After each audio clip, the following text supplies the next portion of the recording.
Honorable members, shall we pray?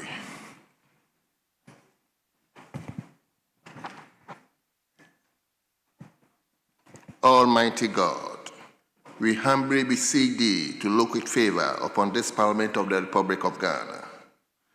Grant that it may perform its high duty as in thy sight. Give divine guidance to the President of the Republic, endow members of Parliament and ministers of state with discernment and vision, integrity and courage, that through the labors of government, this land and people may be well and truly served, and thy good purposes for the common human life be realized in our midst. O God, grant us a vision of our country, fair as it might be, a country of righteousness, where none shall wrong his neighbor, a country of plenty, where evil and poverty shall be done away with, a country of brotherhood, where all success shall be founded on service and honor shall be given to the deserving, a country of peace, where government shall rest on the will of the people and the love for the common good. Bless the effort of those who struggle to make this vision a living reality. Inspire and strengthen our people that they may give time, thought, and sacrifice to speed the day of the coming beauty of Ghana and Africa. Amen.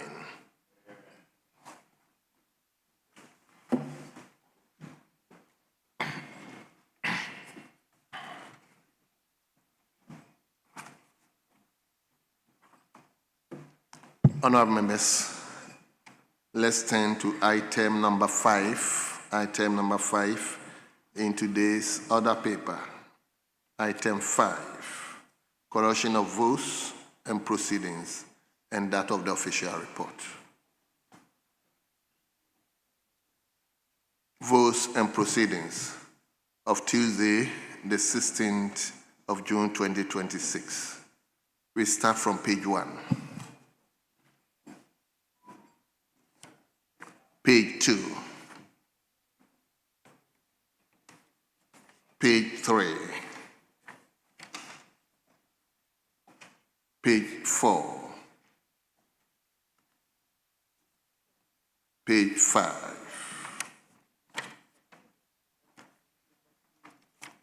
page 6. Yes, Honorable Professor.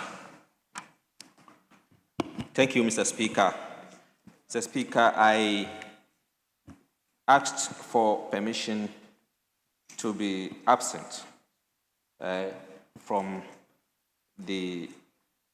Parliament yesterday, but I noticed that my name is missing in those who asked for permission to be absent. So, Professor, how did you ask the permission? Mr. Speaker, I duly filled the leave of absence form. You failed. Submitted, yes, please. Well, I don't know. I am responsible for that, and I'm sure I submitted any leave of absence that came to my table, I took care of it. Yeah. Mr. Speaker, I do remember that he brought it to my office and I endorsed it, and I forwarded the same to your office. So maybe in the course of transmitting it. Well. So table. Let's do the checks. If that is the case, please acknowledge his permission.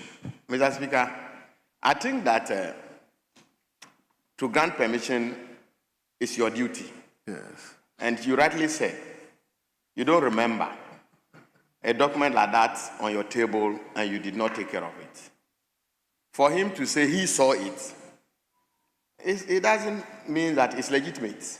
Well, what I'm saying is... So I think that your conclusion is that you saw it and you minuted on it. You are not the final person to determine who gets permission or who not. The fact that you have filled... No, if you look at our orders, you may sought for permission and you are not granted. So according to Mr. Speaker, he is in charge of that particular schedule. And he doesn't remember profs. I don't have a problem. The only problem is that members are yet to come in. Are you getting me? Honorable Martin, down. what I'm saying is, you know, they come to my table in numbers. So at times I cannot actually recollect the exact, the actual persons. But what I say is that whatever leave of absence that comes to my table, I address it. So table, just kindly do the checks, and if indeed he filled the form, please acknowledge his permission. So return to page 7.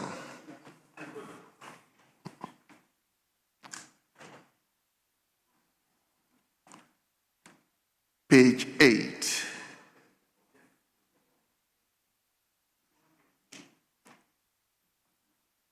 Page 9.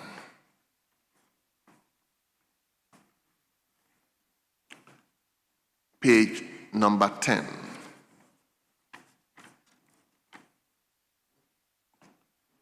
Page 11. Page 12. Page 13. Page 14.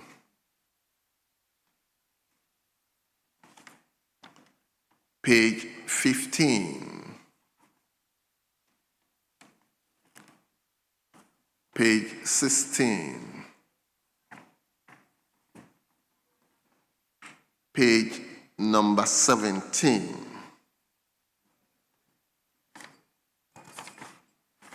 And finally, page 18. Honorable members, in the absence of any further corrections, the votes and proceedings of Tuesday, the 16th of June, 2026 is hereby adopted as the true records of proceedings.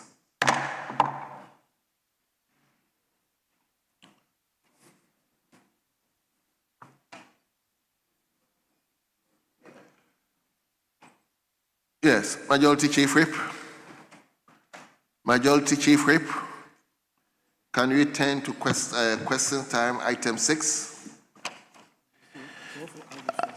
Speaker, indeed, the Minister for Roads and Highways is in the House, so we may proceed to take his questions.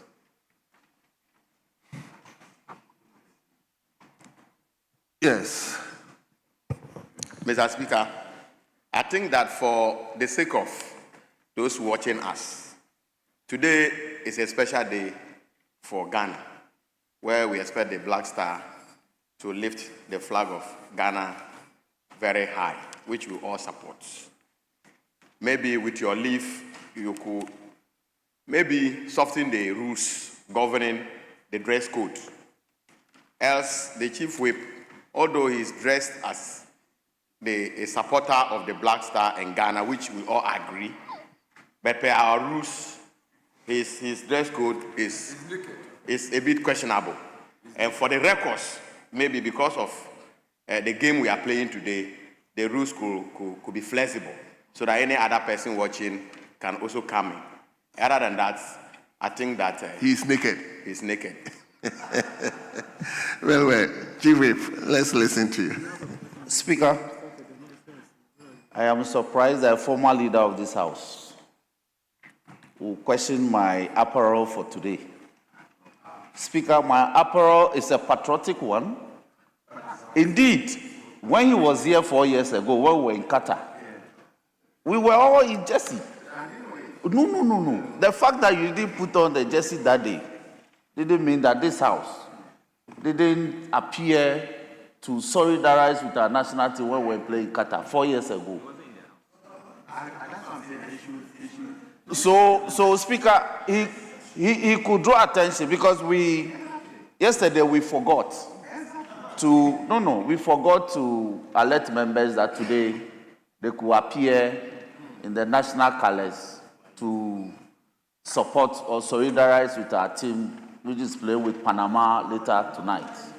And so we are making efforts to give out as many I brought about 50 to my office. It's all gone. Members have come for it. I'm sure when they come in, you will see them. We have ordered for 100 more to give to members. So I'm sure by the time the hours were on, we will be able to see members appear. It's just to, if you go out there, the general public, there's a general sentiment of supporting the Black Stars, solidarize with them. So this house, I think we are properly constituted to appear to solidarize with them. So I agree that we need to seek leave. And so we pray that leave is granted for today so that we can appear in our respective jerseys. You know, he said I was naked. And for the fact that, but I'm not naked.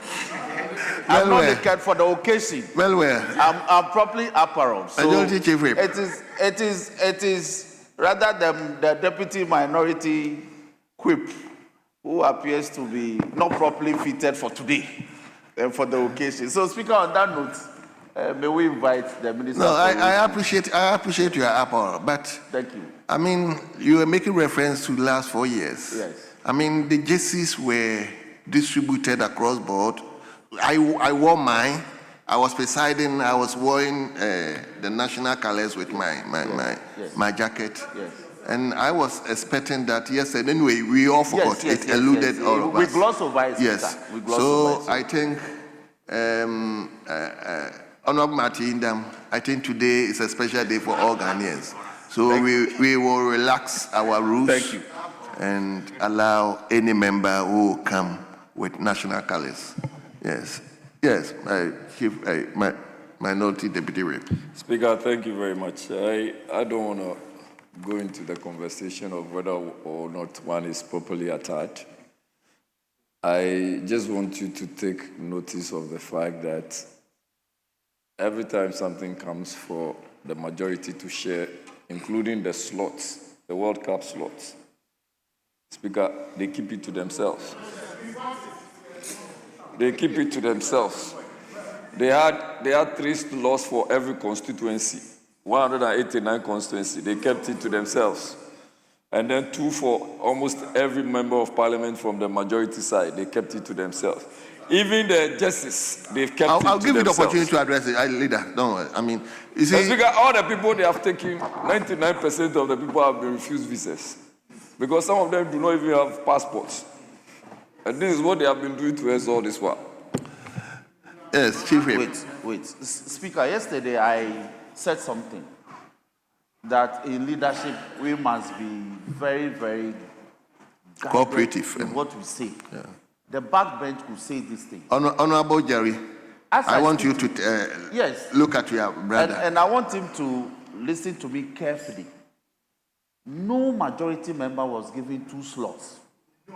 Please, you may hear roadside talk. Honorable members, let's listen to him. Please listen to me. Because you see, Speaker, these days our proceedings are instantaneous.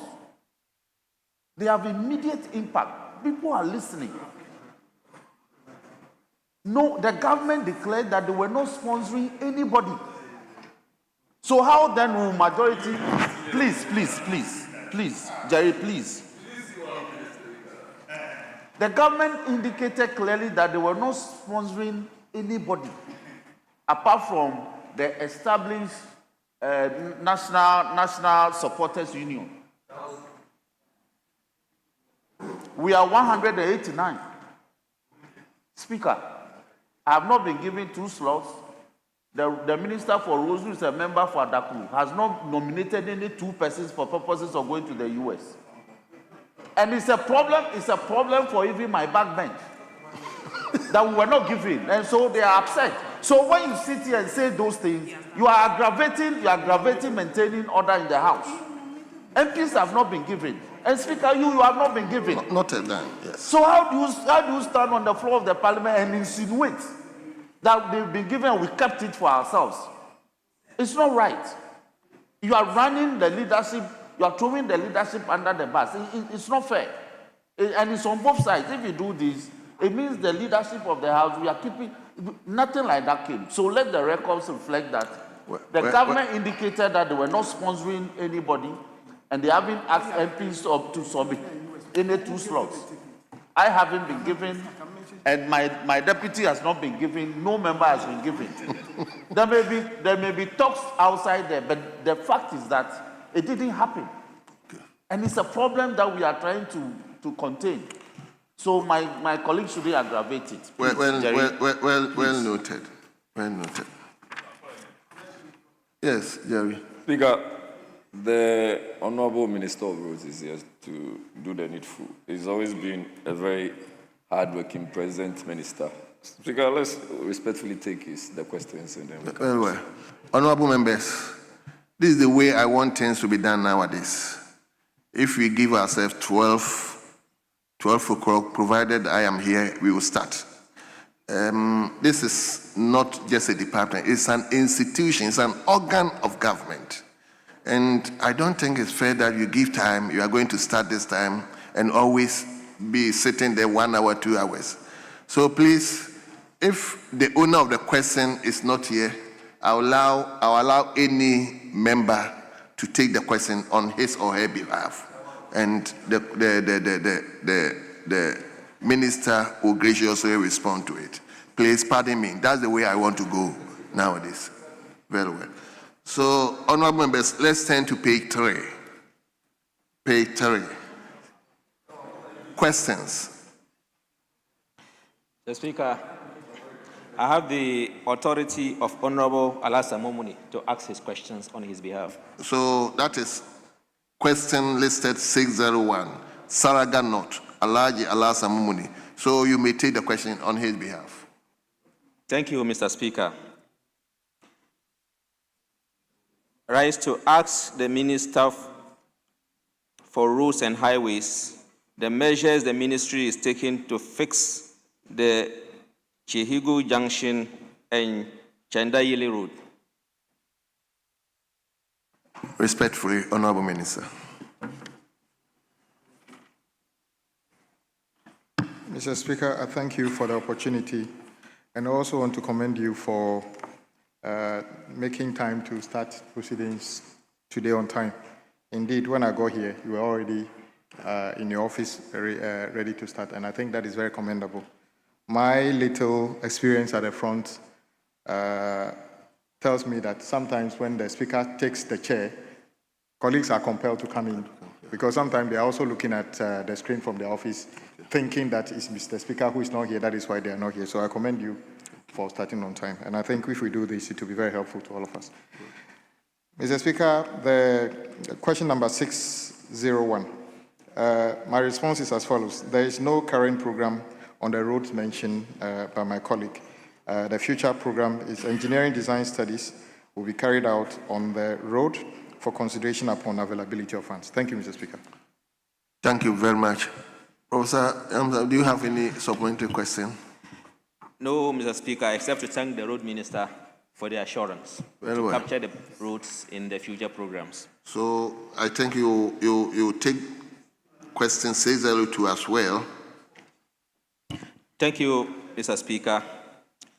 I rise to ask the Minister for Roads and Highways what effort the ministry is making to complete the Dagwagashe and Buhija Junction roads.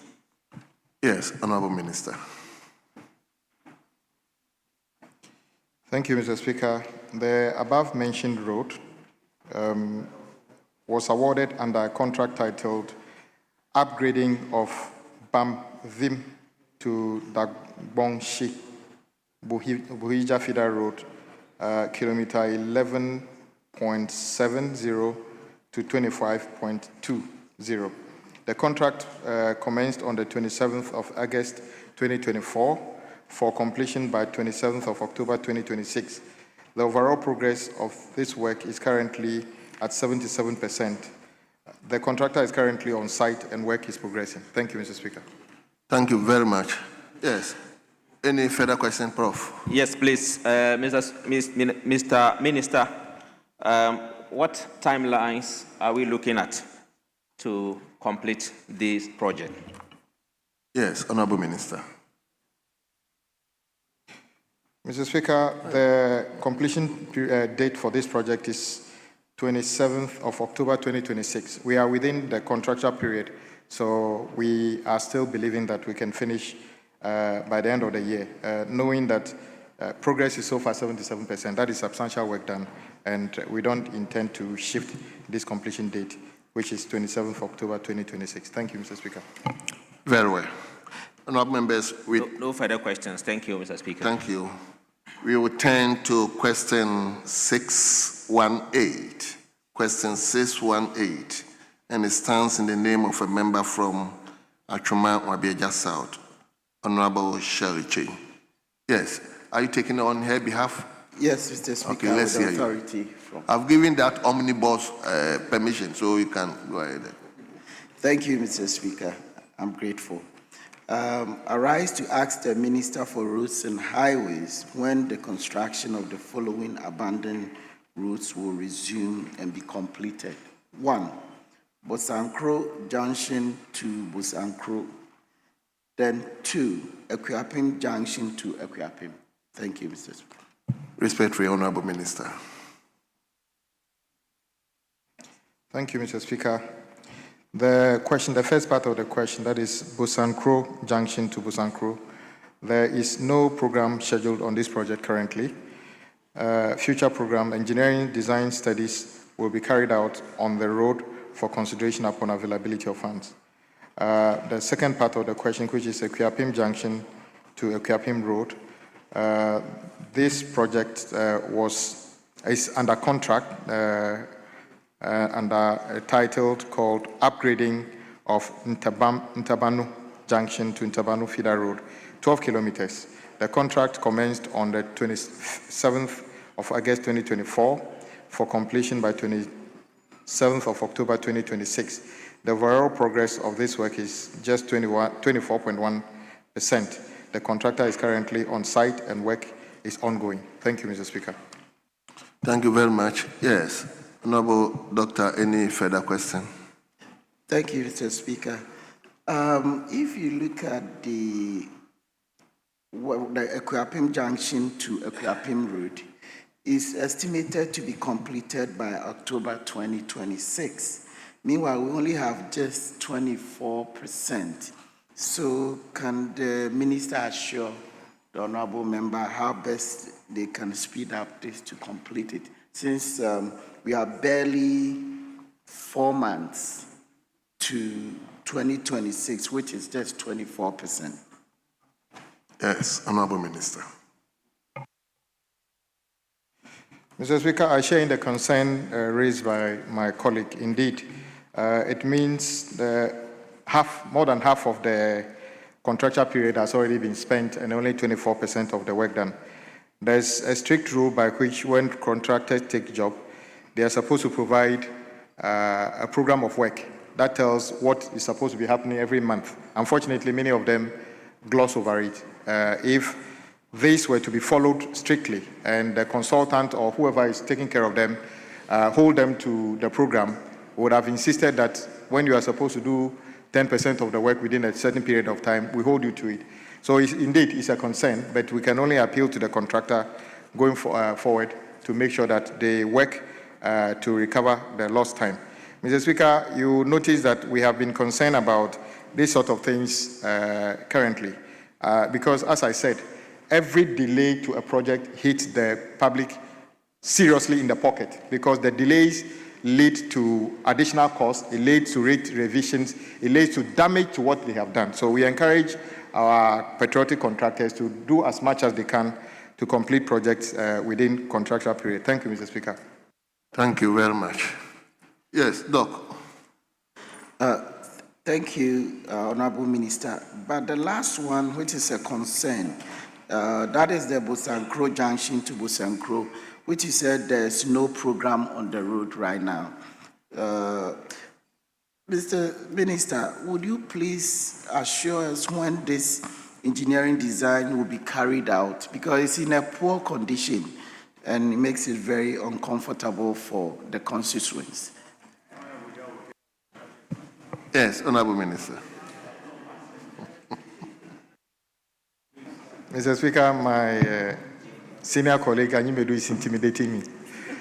Indeed, we will schedule to do engineering studies on this road. But in the interval, Mr. Speaker, we normally will schedule these sorts of situations for maintenance as we wait for the ultimate solution. So we'll carry out maintenance works to make it more travel whilst we wait for the solution itself. Thank you, Mr. Speaker. Thank you very much. Honorable members, let's now turn to question 667. 667, and it stands in the name of a member from Navrongo Central, Honorable Simon Akabanje Awolungu. Yes.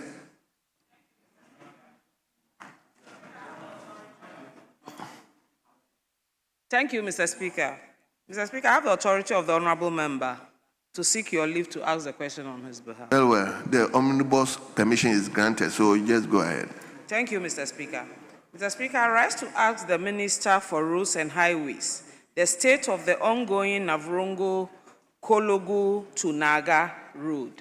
Thank you, Honorable. Yeah, respectfully, Honorable Minister.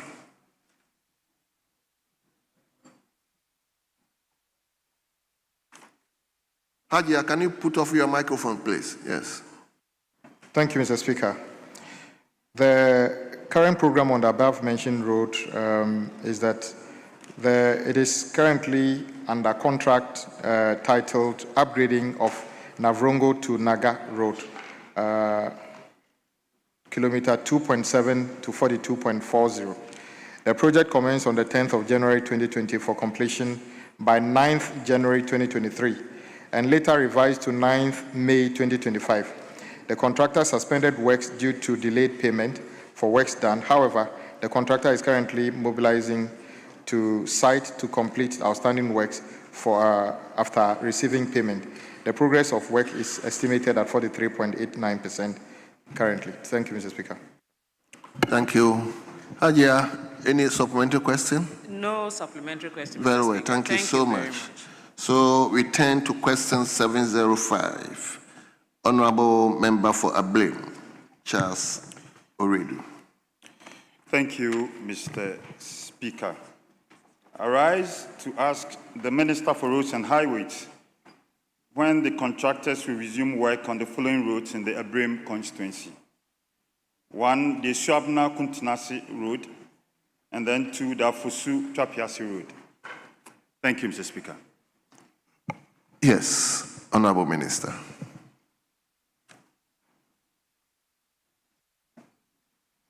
Mr. Speaker, the first part of the question, that is Suabina to Kota Nasi Road. Mr. Speaker, the current program is that this was awarded under a project titled Upgrading of Nkwantateng to Nkwateng.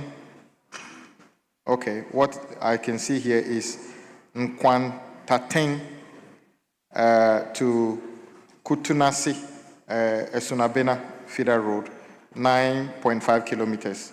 The contract was awarded on the 22nd of December 2020 for completion by 22nd February 2022. The overall progress of work is estimated at 17.4%. The contractor is currently not on site and works have stalled due to delayed payment for works done. Efforts are being made to bring the contractor back to site to complete the outstanding works. The second part, which is Afosu to Chuapia Se Road. Mr. Speaker, this road was awarded under a project titled Upgrading of Afosu Labi Chrome Akwase Feeder Road, 23 kilometers. The contract was awarded on the 28th of June 2024, scheduled for completion by 3rd of September 2026. The contractor is yet to commence the works. Warning letters have been issued to the contractor to return to site. Thank you very much. Yeah, Honorable Redu, any supplementary question?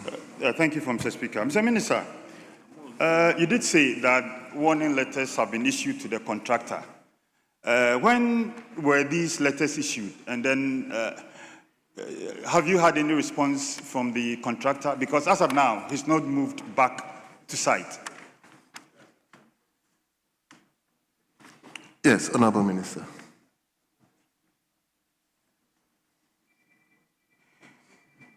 Mr. Speaker, the provisions in the contract suggest that after a period of time when the contractors fail to turn up on site, the first warning letter is issued.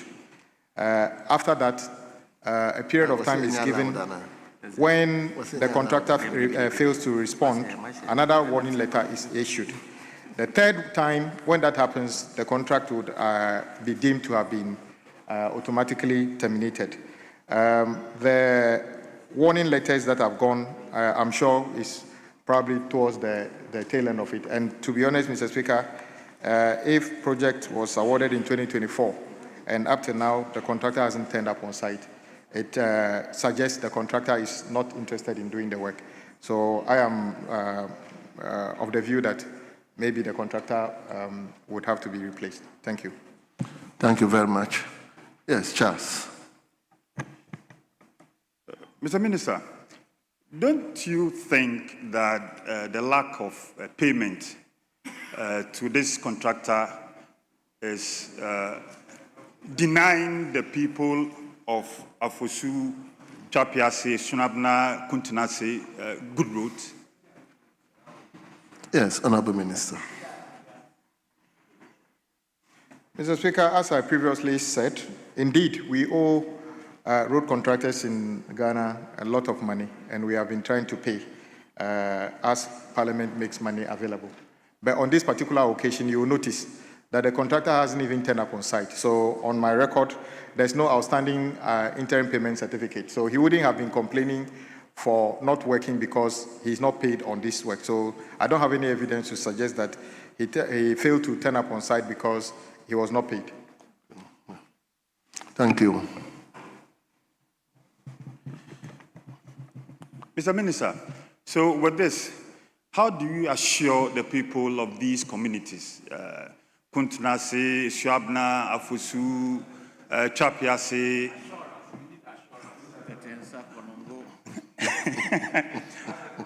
how do you assure these communities when this project will be executed so that they can also enjoy your so-called reset agenda? Thank you, Mr. Speaker. Yes, Honorable Minister.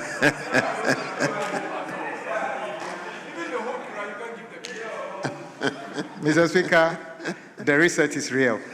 It's not so-called. But I agree with my colleague that roads are very critical interventions in all our communities. And when people hear that their roads have been programmed for works and for more than a year, they don't see a contractor, it's a very devastating mood in those communities. So I would work with my colleague.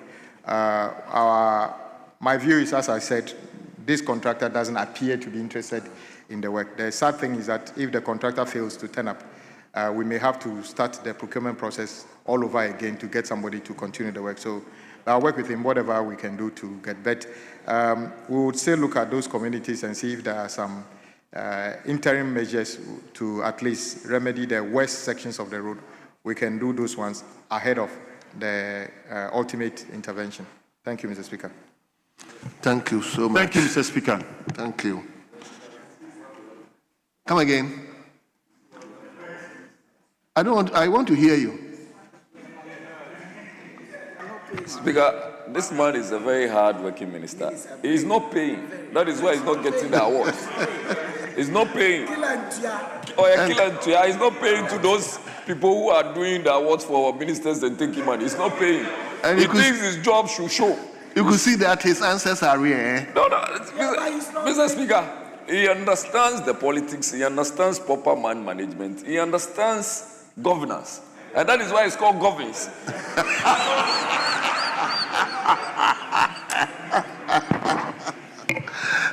That's a good one there.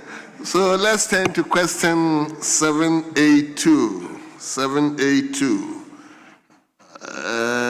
Now to Ketu North, Honorable Eric Edemabana. Yes.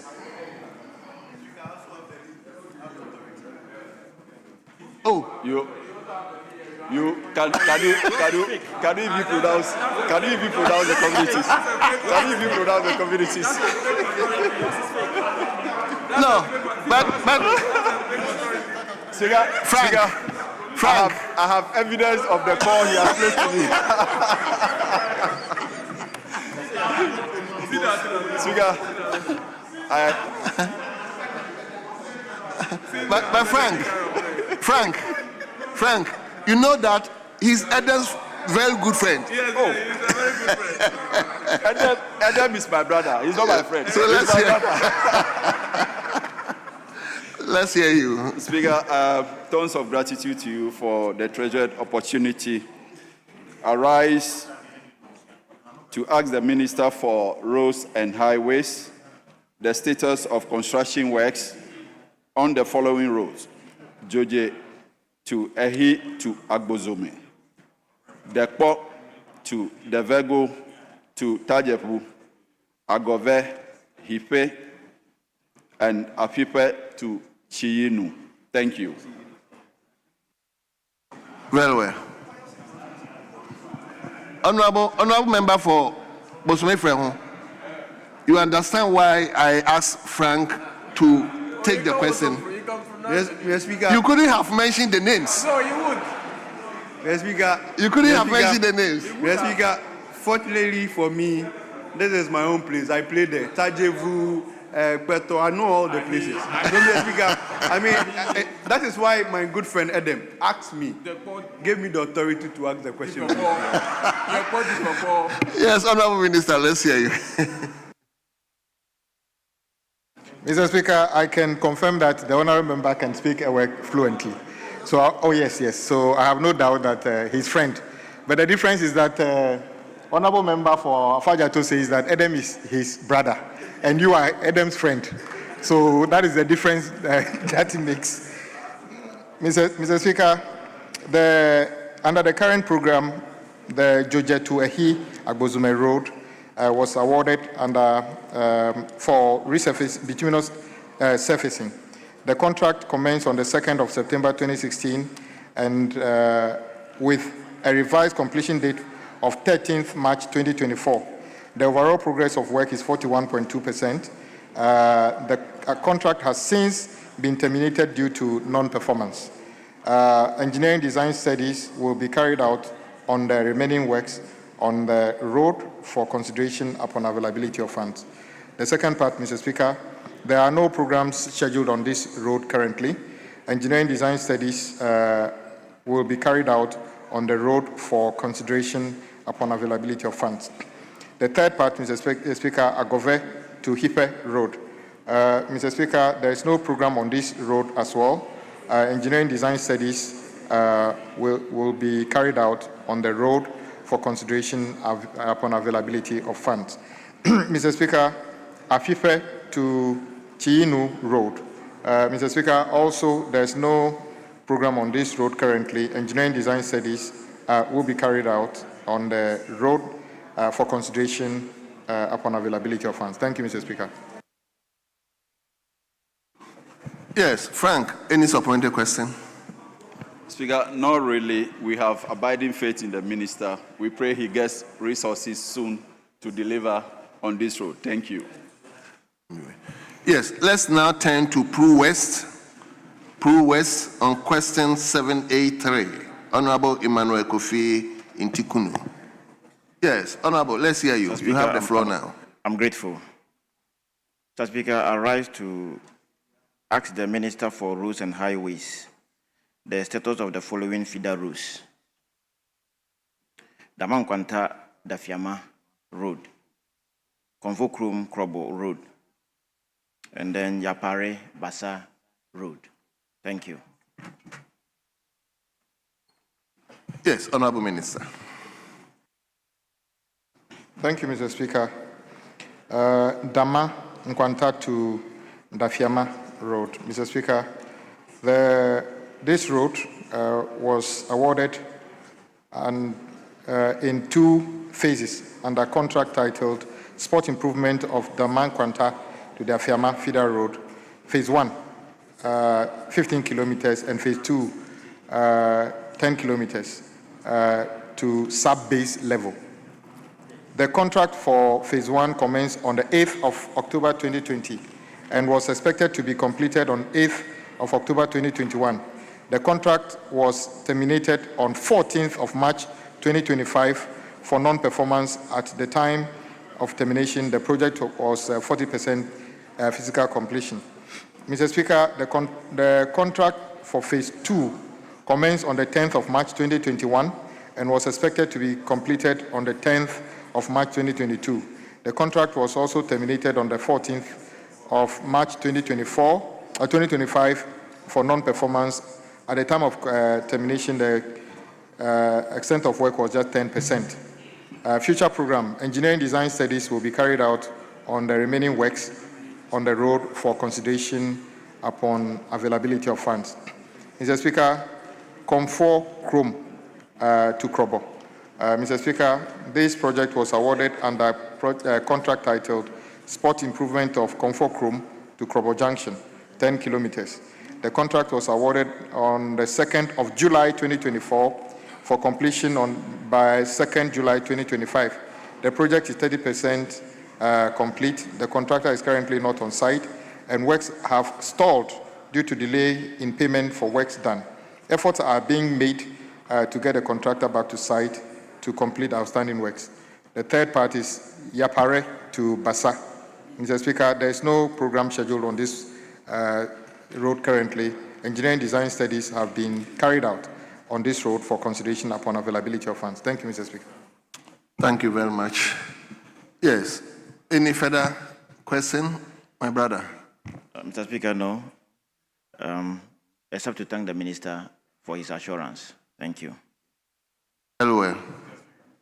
Yes. Thank you very much, Mr. Speaker. Mr. Speaker, I get from the minister's answer and that of previous answers that there are a lot of stalled projects.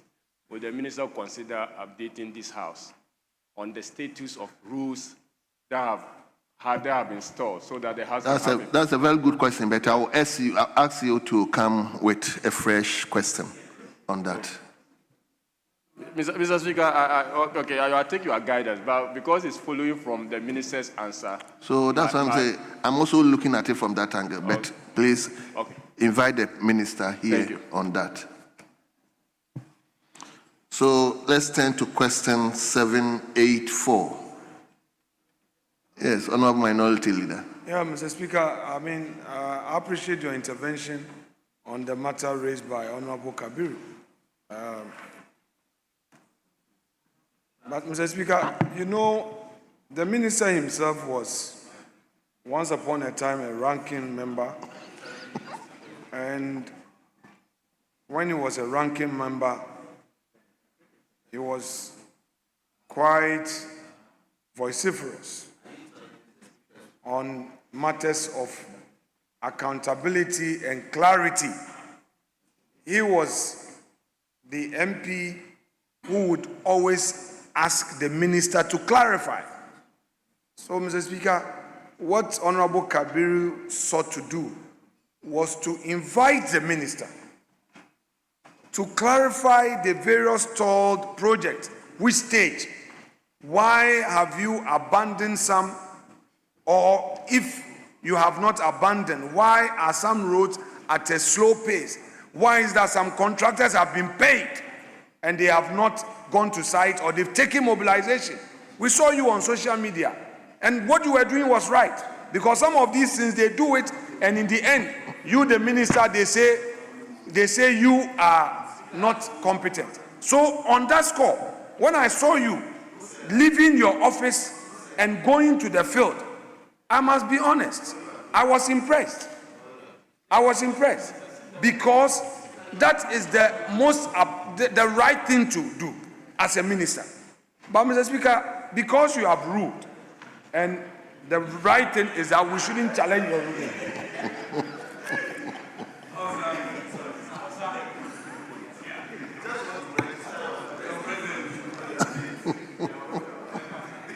Mr.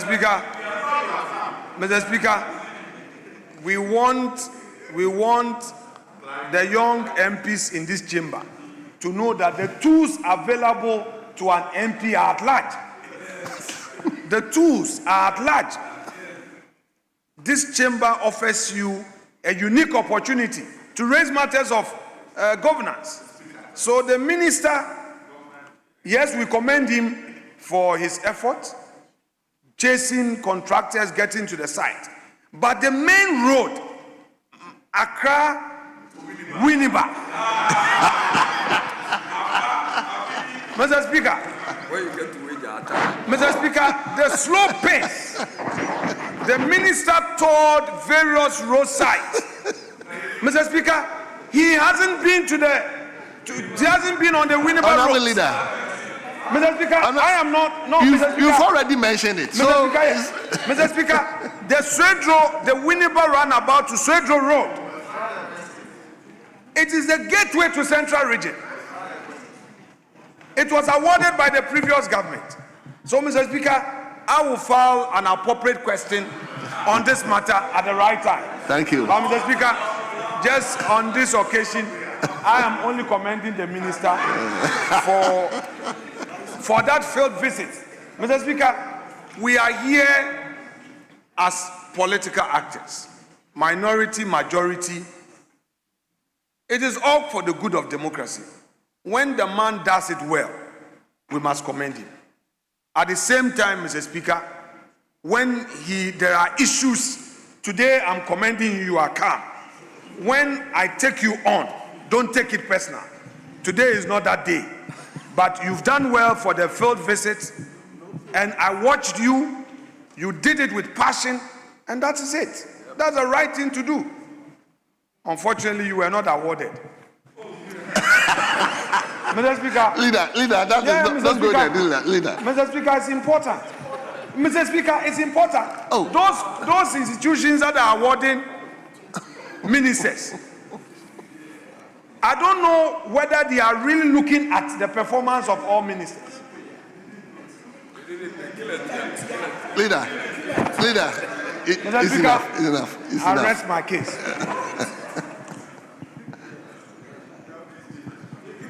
Mr. Speaker, why is the roads minister so calm? Why is he so calm? Anyway, pay the contractors. Pay the contractors. Mr. Speaker, I'll rest my case. Let him continue with the rest of the answer. Almost everybody is praising you. You just received the praise from deputy minority whip, and the minority leader is also praising you. I think that is very good. So return to question 784. So my brother, you have another question. You may ask 784. Thank you, Speaker, for the opportunity again. So, Speaker, I rise to ask the Minister for Roads and Highways the status of the following feeder roads: Ankrakuka Ajekum Road, Bronikrom to Bronikrom Kwanta Road, and Kamampa Krobo Road. Thank you, Speaker. Yes, Honorable Minister.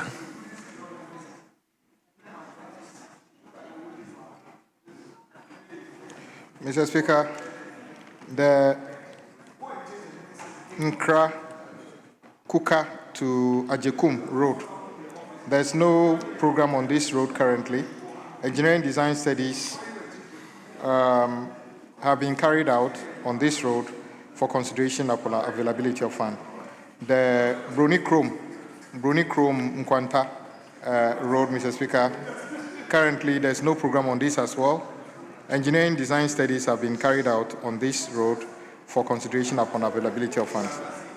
Mr. Speaker, the Kamapa to Bukina Road, Mr. Speaker, this has been awarded under a contract title Sport Improvement of Kamampa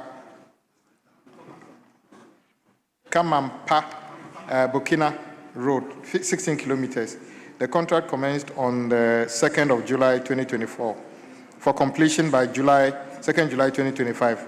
The project is at 75% completion. The contractor is currently not on site, and works have stalled due to delay in payment for works done. Efforts are being made to bring the contractor back to site to complete outstanding works. But Mr. Speaker, whilst I was here, I think the point raised by my good friend, Honorable Kabir, is a good point.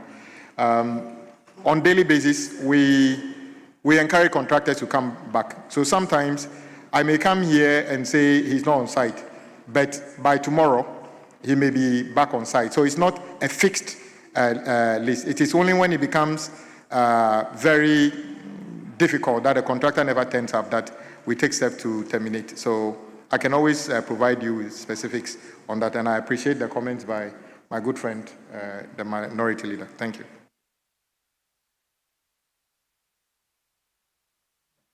My brother, yes. Any supplementary question? Yes, Speaker.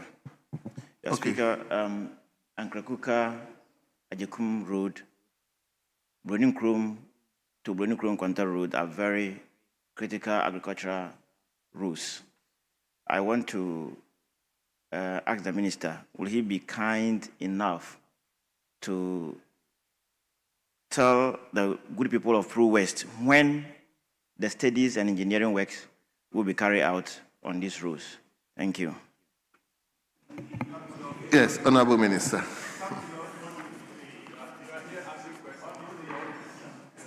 Mr. Speaker, what I said was the engineering design studies have been carried out already. So all we need to do is to have the appropriate budget, then we can start the work. Mr. Speaker, the minority leader raised an issue which is also very critical. The road from Accra through Kaswa to Winneba in recent days has received, I received a lot of dissatisfaction from motoring public in terms of what happened around Akuti particularly. For yesterday's own, we were told that 2 vehicles got broken down on the service lanes and created a very, very difficult situation. That has since been addressed. But the main issue will be resolved when the contractor finishes the underpass and then can open it to traffic. Then he can switch to the service roads and deal with it. So in a few weeks, up to, not too long, the whole stretch will be open. So we take the comment by the minority leader seriously. Thank you. Thank you very much. So, honorable members, you take the last question. My brother, I hope you've done with your questions. Yes, Speaker, no further questions. Okay, thank you. So we take the last question, question 794. Question 794, and it's a member from Efia.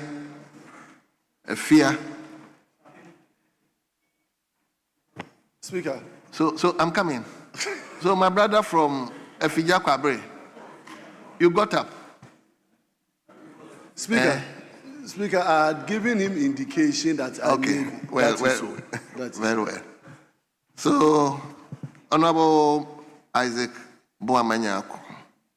Thank you. You may take the floor now. Thank you very much, Right Honorable Speaker. Mr. Speaker, I rise to ask the Minister for Roads and Highways when the Lagos Town inner route in Ifia constituency will be constructed. I thank you so much, Right Honorable Speaker. Yes, Honorable Minister, Lagos Town inner routes. Mr. Speaker, there is no program on this road currently. However, engineering design studies have been carried out on this section of the road for consideration upon availability of funds. Mr. Speaker, I also can say, confirm that my colleague has been to my office and then we discussed whatever step we will take to make sure we get this done quickly, and we haven't departed from that. Thank you, Mr. Speaker. Very well. Yes, Honorable Isaac. Thank you very much, Mr. Speaker. And rightly so, I appreciate the efforts of the Honorable Minister to see to this. But Mr. Honorable Minister, this particular route, as you rightly indicated, engineering works have been done, and it has actually been forwarded to urban routes. It's a 3-kilometer route in total, and I've been on this floor to suggest that all my concerns within the Ifia constituency put together don't even come up to 10 kilometers. They are between 7 and they are all at various stages of completion. So I'll plead with you for purposes of taking out these small areas that concerns our people, if you could make funds available to deal with this and also to clear the contractor to come to the CDH and the other few routes that don't even amount to 3 kilometers. I thank you, Mr. Speaker. Yes, Honorable Minister. Mr. Speaker, point well taken. Thank you. Thank you. Honorable members. Yes, Leader. Speaker, this is just a friendly request to my respected colleague. Speaker, the Accra-Kumasi road, especially the Pokwase and Sawon portion, I would plead with the minister to ensure enhanced supervision on that road. The situation is quite precarious, and all we have is our lives. So if Honorable Minister will see to it that the contractor moves with some level of speed and ensure that the road is more traveled. Mr. Speaker, that is my humble... Well. So, Minister, before I will discharge you, can I also find out the situation of Anua Kwanta Kokobeng Road? Yes. Anybody who asks me to file a question, that yes. Minister, can you tell us something? Mr. Speaker is not asking a question. He is trying to get an explanation as a public interest, inquiry. And Mr. Speaker, indeed, there are two contractors working on some major exit and entry point to Kumasi that we needed to work with. One of them has started work the beginning of the week. We are encouraging the other one to start work as well. So I know the situation you were talking about. I've been there myself on a number of occasions. With what the respected minority leader talked about, indeed, the same situation is with Accra. The exits through Pokwasi, Kaswa, going towards Central University, and motorway towards Ashama are very critical. And anytime we have any issues on them, it is a very challenging situation. Fortunately, all of them are under a program. However, the level of work and the speed is very difficult. On record, the motorway contract is ongoing. And on record, as of this morning, we don't owe the contractor any amount of money. All outstanding claims have been settled. The same applies to what my leader is talking about, Pokwasi. As of this morning, I don't have a certificate outstanding on that project as well. We would endeavor to continue to encourage the contractors working on this project to hurry up. The motorway to Central University, part of it was approved in this house, is stalled because of the debt situation. We are back on site. Hopefully, we are still hoping that end of 2027, those sections should be completed. The same applies to, Ashama Runabout towards Akosombo, also approved in this house. Unfortunately, the debt disturbed it. However, that contractor continued to work, though at a slower pace. We are working together with the German government and other partners to ensure that the funding is secured so that the contractor can continue working. So we do appreciate the fact that when you are exiting Accra through those routes currently, especially at weekends, it is not something that anybody is happy about. And we are working to make sure that we can address those in the shortest possible time. Thank you very much. And I thank the minority leader for raising this. I think it's a public interest concern he raised. Thank you, Mr. Speaker. Thank you very much. Honorable Minister. Speaker, with respect, let me also add my voice in thanking the minister for being prompt and always available to members when they ask questions. Mr. Speaker, if there are concerns, in government, it is us here who must raise them, especially we, the minority. Ordinarily, it is not expected that those in the majority side will publicly raise concerns, because when these concerns come, you can raise them in-house. But Mr. Speaker, what is happening at Gold Board is a serious concern. Mr. Speaker, one of my colleagues tells me that a question was filed for the Gold Board Chief Executive to come, yes, to explain certain transactions. Yes, Mr. Speaker, I am appealing to the majority chief whip to ensure that the Gold Board Chief Executive appears before Parliament to answer questions in respect of certain procurements. Mr. Speaker, issues have come out in the public domain in respect of Gold Board. Leader, can I Mr. discharge Speaker, no, him? I am there. He is going. So let me. Before I raise the issue, very well. Very well, Mr. Speaker, very well. I thought you discharged. So, honorable members, on behalf of you, I think we are all happy with the way Kwame is doing his work, and we will encourage him to go on with that. Honorable Minister, you are discharged, and we are grateful for attending upon the House. Yes. So,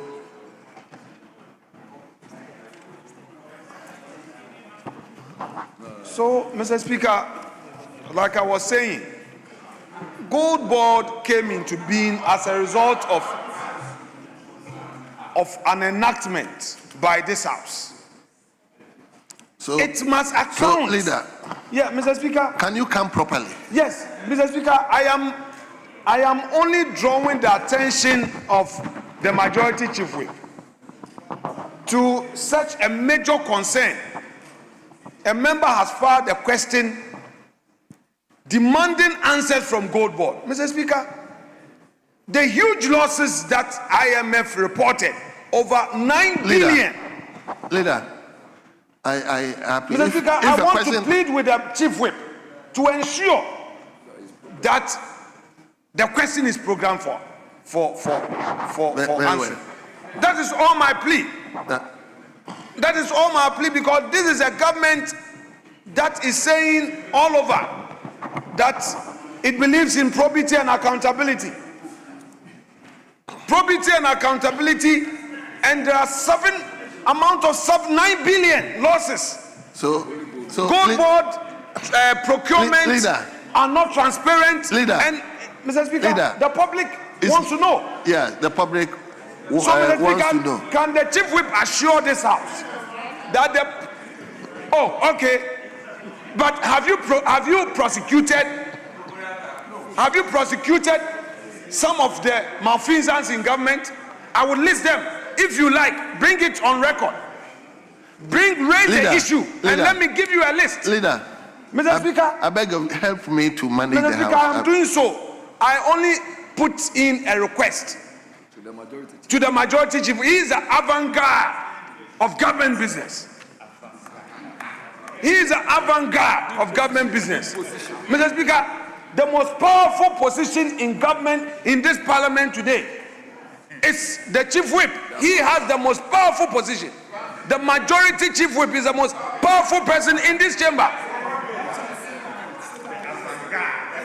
He can command the ministers to take care of his backbench. We've heard you. Yeah, Mr. Speaker, so I'm pleading with him. The issues at Gold Board, those issues smell. It stinks. Well noted. He must bring the chief executive of Gold Board here for Parliament to do the necessary inquiry. Leader, Mr. Speaker, that is my prayer. Yes, your prayer is said.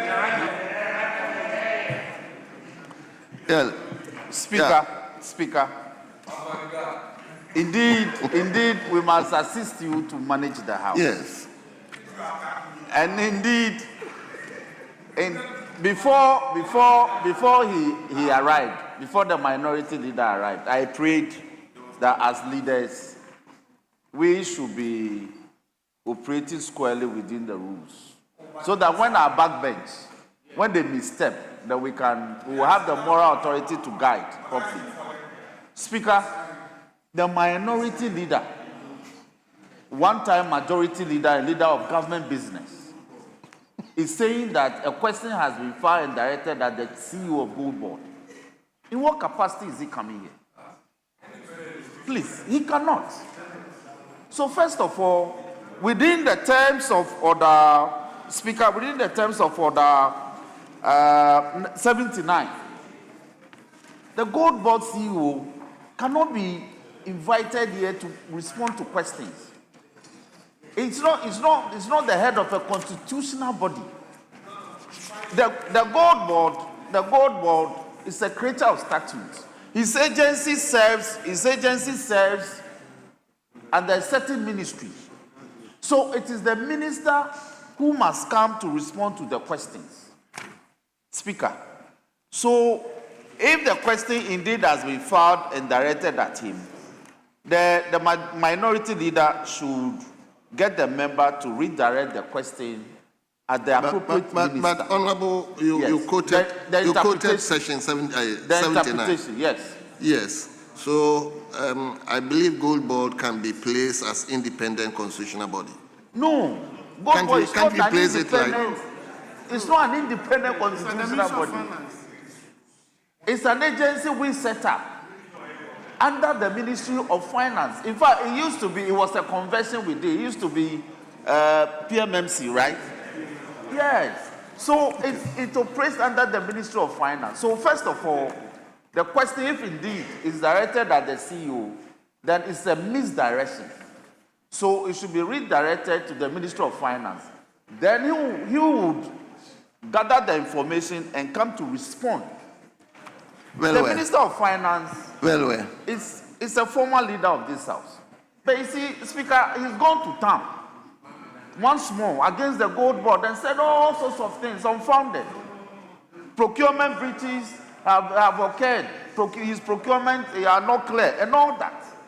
Mr. Speaker, so we want to plead with you that the majority leader should desist from this often attacking the Gold Board and calling it all manner of names. Indeed, we are a product of probity and accountability, and we live by it. We subject ourselves to probes, and we stay to account. You don't run away. We do not abscond to anywhere. We stay. So we are ready. So, Mr. Speaker, on this note, may we move to the next item on the order paper. Well. So Yes, before leader, let me. He's had his bite. Leader. Mr. Speaker, please bear with me. Please bear with me. Mr. Speaker, I want to plead with my colleague.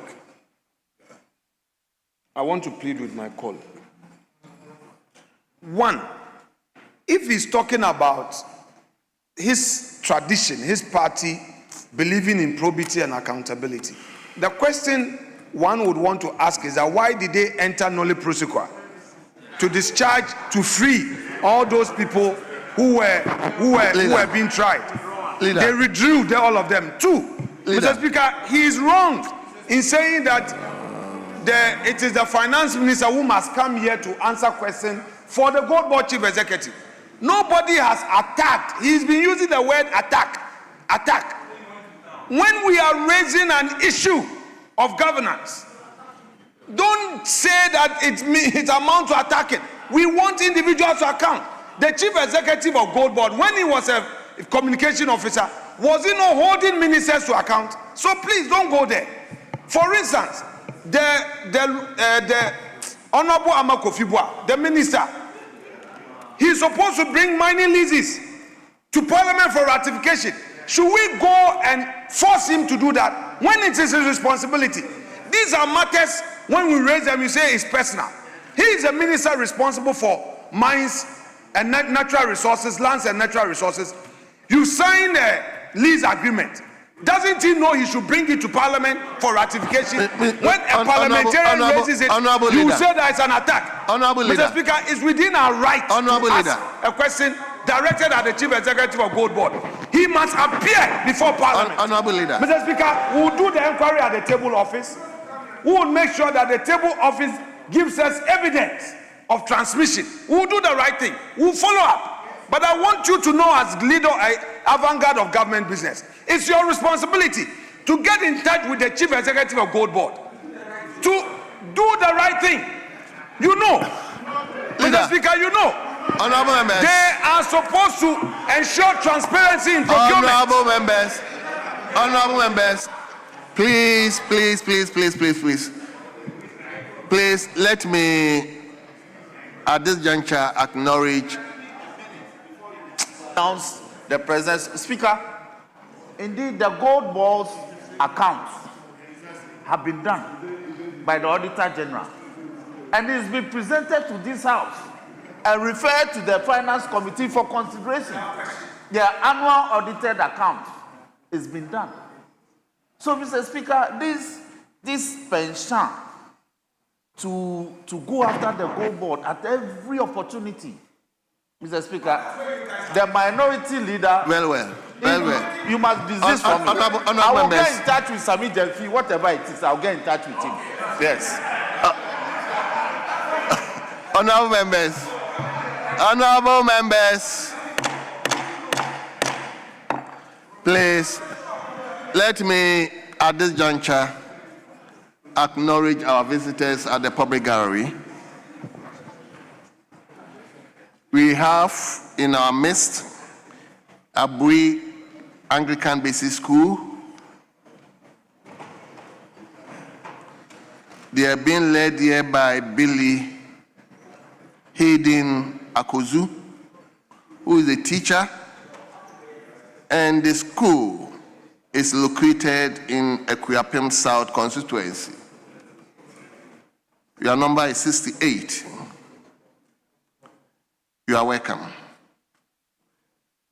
The second group is Agotomi. What's the pronunciation? Agotomi Ziope Assembly members.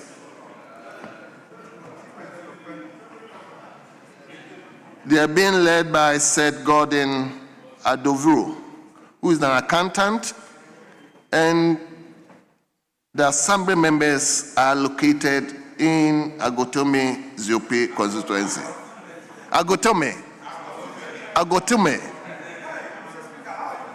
Hey, don't come here. Don't come here. So you are also 18.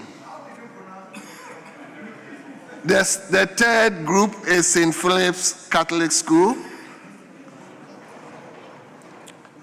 They are being led by Reverend Sister Elizabeth Echa Adubofo, who is the headmistress, and the school is located in the Obuasi East constituency. Yes, I've seen the MP here. So you are also 100 in number. And the last group is the University of Ghana Business School. University of Ghana Business School. They are being led by Dr. Millicent Riafe Quigan, who is a lecturer, and the school, or the group, is located in the Ayawaso West Wagon constituency. You are 16 in number. So you are welcome. We wish you a pleasant stay in the presence of Parliament. We wish you well. So, leadership. Speaker, may I pray for your leave to make a short statement to inform the nation about today's Black Stars match with Panama. Mr. Speaker, and I'm making this prayer under Standing Order 92 and the ceremonial speeches, which permits me to give you a copy. Mr. Speaker, may I pray for your leave to read Standing Order 92, Mr. Speaker? Honorable Majority Chief Whip. Yes, Mr. Speaker. Why? Why? Honorable member for... Okay, why? This is a national issue. But I would have wished, Yes. the clerk to Parliament informing that there are jerseys. Yes, Mr. And- Speaker, they are en route to the house. So as soon as the package arrives, we'll distribute them to members. I would have wished that the package is here before the statement is made. Speaker, Did you go on? Yes, let's go. Okay. Mr. Speaker, I'm not opposed to his application for leave, save that even in the distribution of the jerseys, they have already shared it to their members. They're very discriminatory. Everything partisan. We have to buy our own. We have to look for money to buy our own. Mr. Speaker, they have shared it to their members. The chief whip is wearing his colleagues, you've already given it to them. Mr. Speaker, where is the minister? He never briefed this house. He's left a lot of your constituents at Botema. Mr. Speaker, a lot of their constituents, they gave each constituent two allocation. MPs. Constituency 3. So every constituency 5. They are at Botema. They are complaining. Is it true or not? Can we all go to Botema and check? Honorable Minority Leader, I think this issue has been addressed. Very well, Mr. Speaker. If so, then let's forget about it.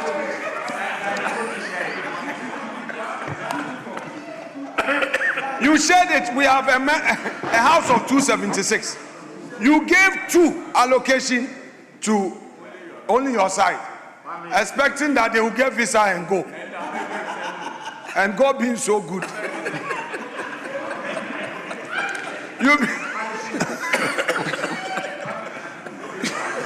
You were discriminatory. Mr. Speaker, they did the same for the police, immigration, fire service recruitment. But we serve a living God.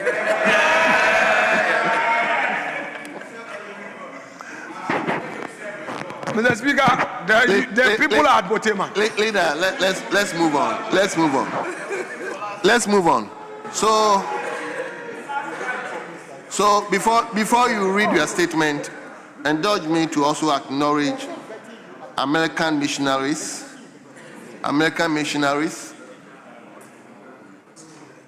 Yes, they are also here, being led by Dr. John Payton, who is a missionary leader, and they are 9.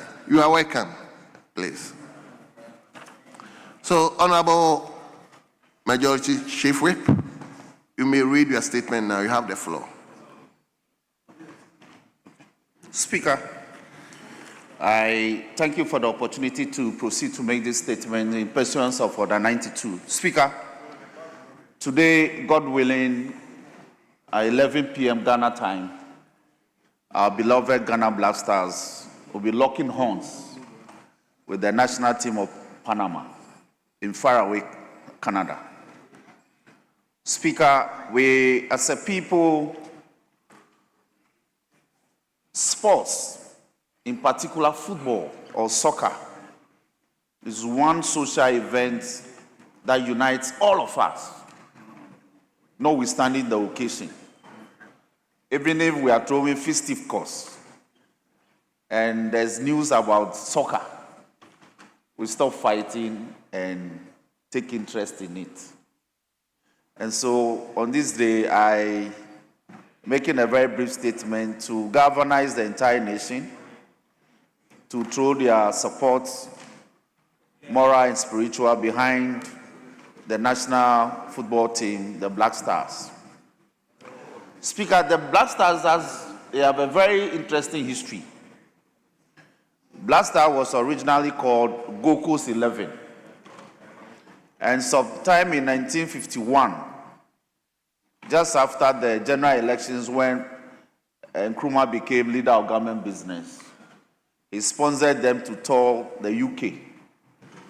And they endeared themselves to the then British with their style of play, because soccer then was essentially founded by the British, so they thought that they were the masters. But this beautiful African team from the Gold Coast then mesmerized a lot of the local teams that they played with. And so when they returned, interest in football development and playing for the national team in particular soared. So eventually, the account further is that Peking, my constituency, had a very famous local team called the Black Stars. And they were playing football on weekends. And Peking had a famous son called Dr. Achian Jamson. He was a famous lawyer who worked with Ghana Commercial Bank for a long time. And he was visiting Peking then on weekends with Prime Minister Nkrumah. And Nkrumah developed interest in the team. And so when Ohinijan was appointed in 1957, they were going to name the Gold Coast 11. They named the team the Black Stars. And so the national team took this name and it's become its nickname of the national football team ever since.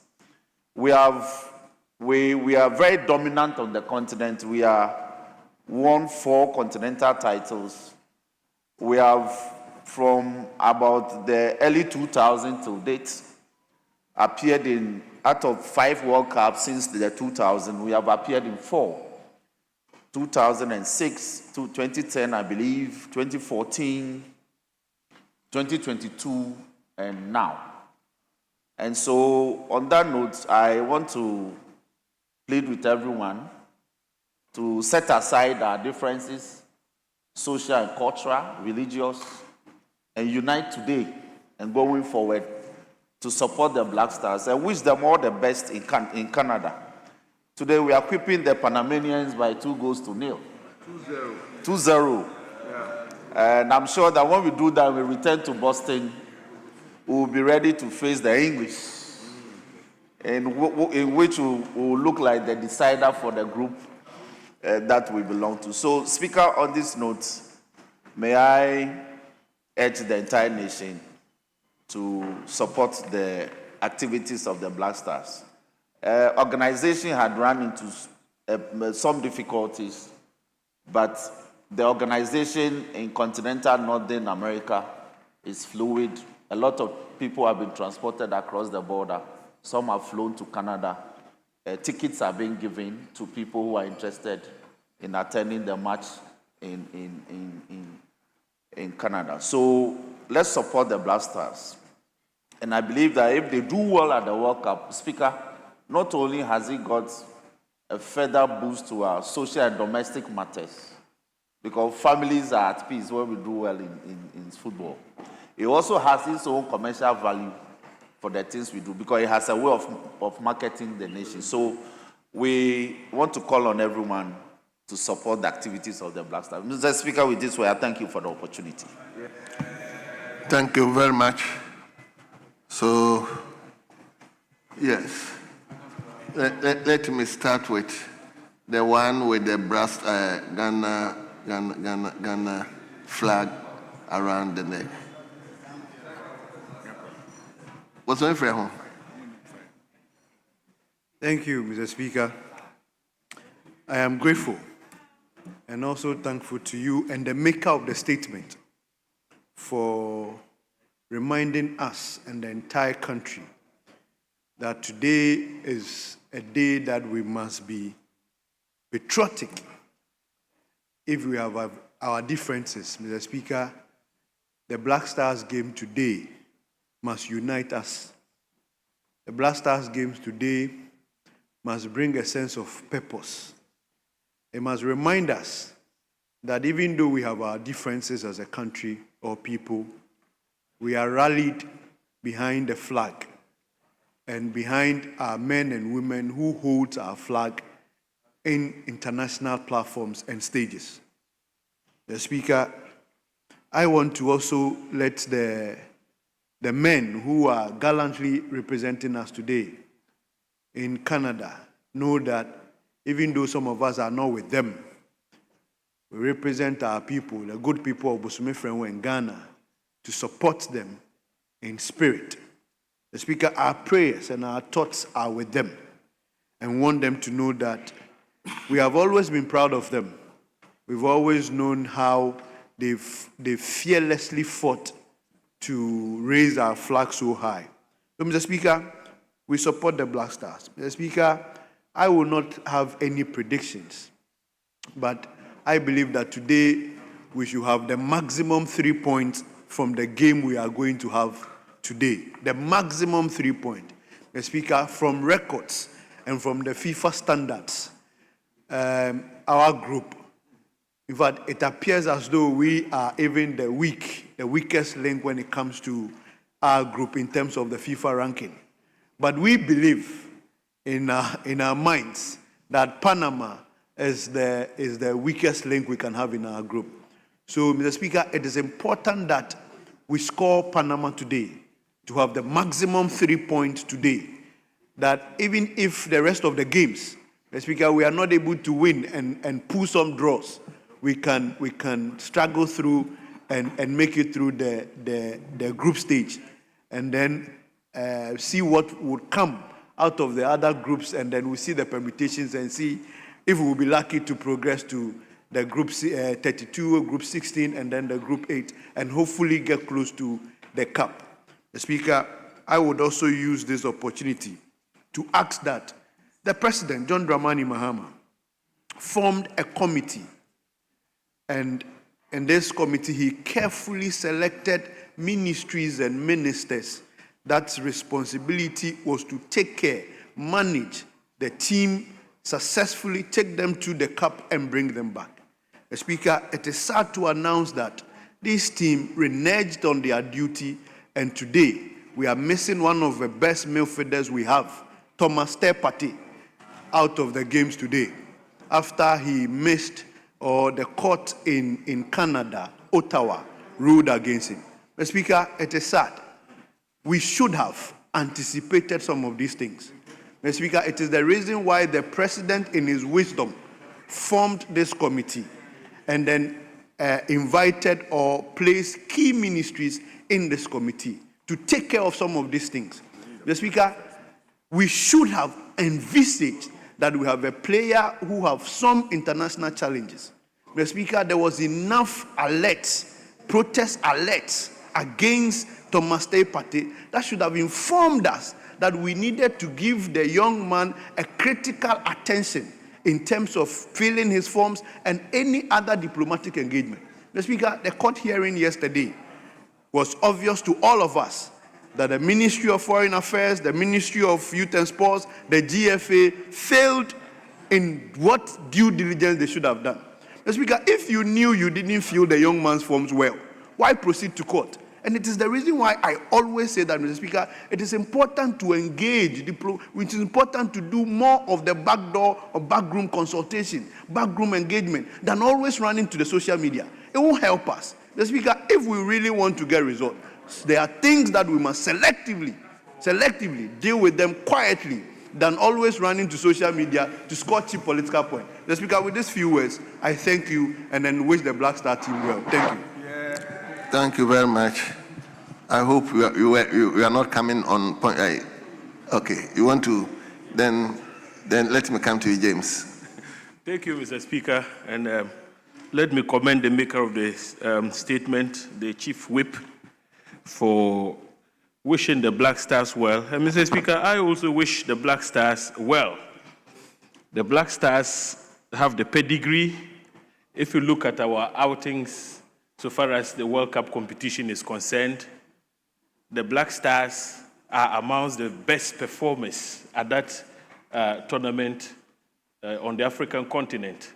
At least we managed to make it to the quarterfinals, and Mr. Speaker, I can count Cameroon, Senegal as the other two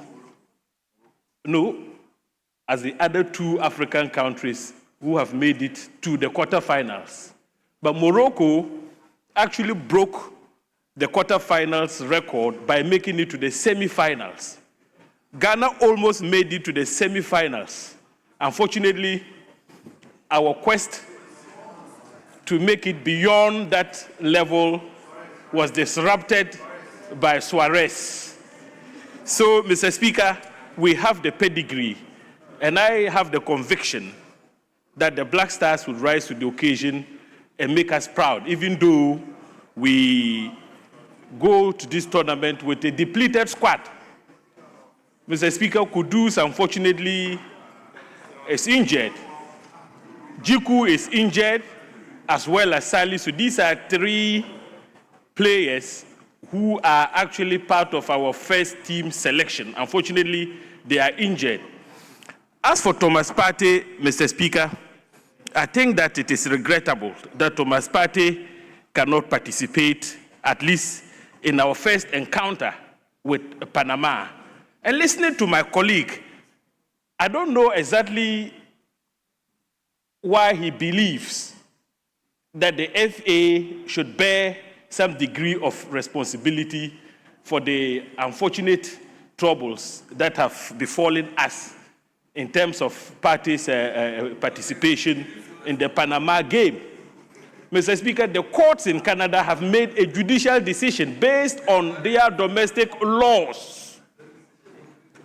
We should all have issues with countries like Canada, which have actually agreed to host a tournament such as the World Cup, but are not prepared, Mr. Speaker, to relax their domestic laws in favor of countries which have qualified to participate in a tournament which is an international tournament.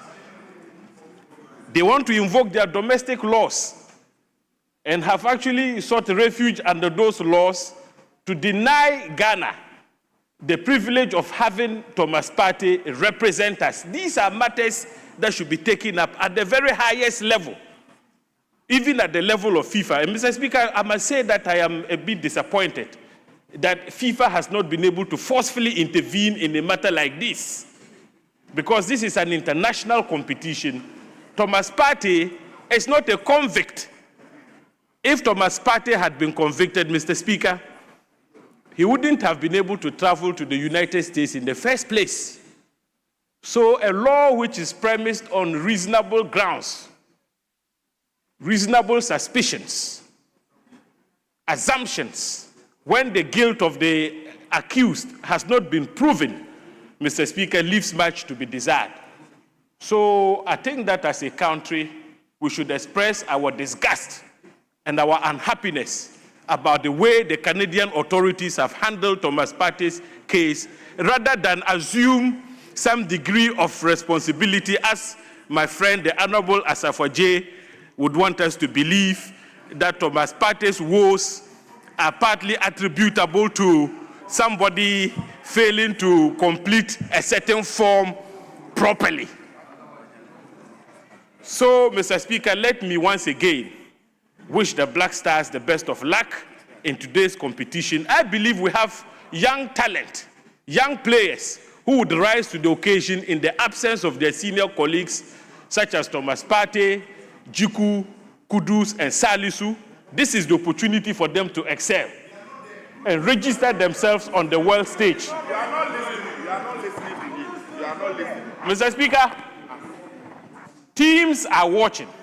So players like Caleb Yerinchi and his colleagues should take advantage, because after today's game, I am sure bigger teams like Real Madrid, Barcelona, Chelsea, etc.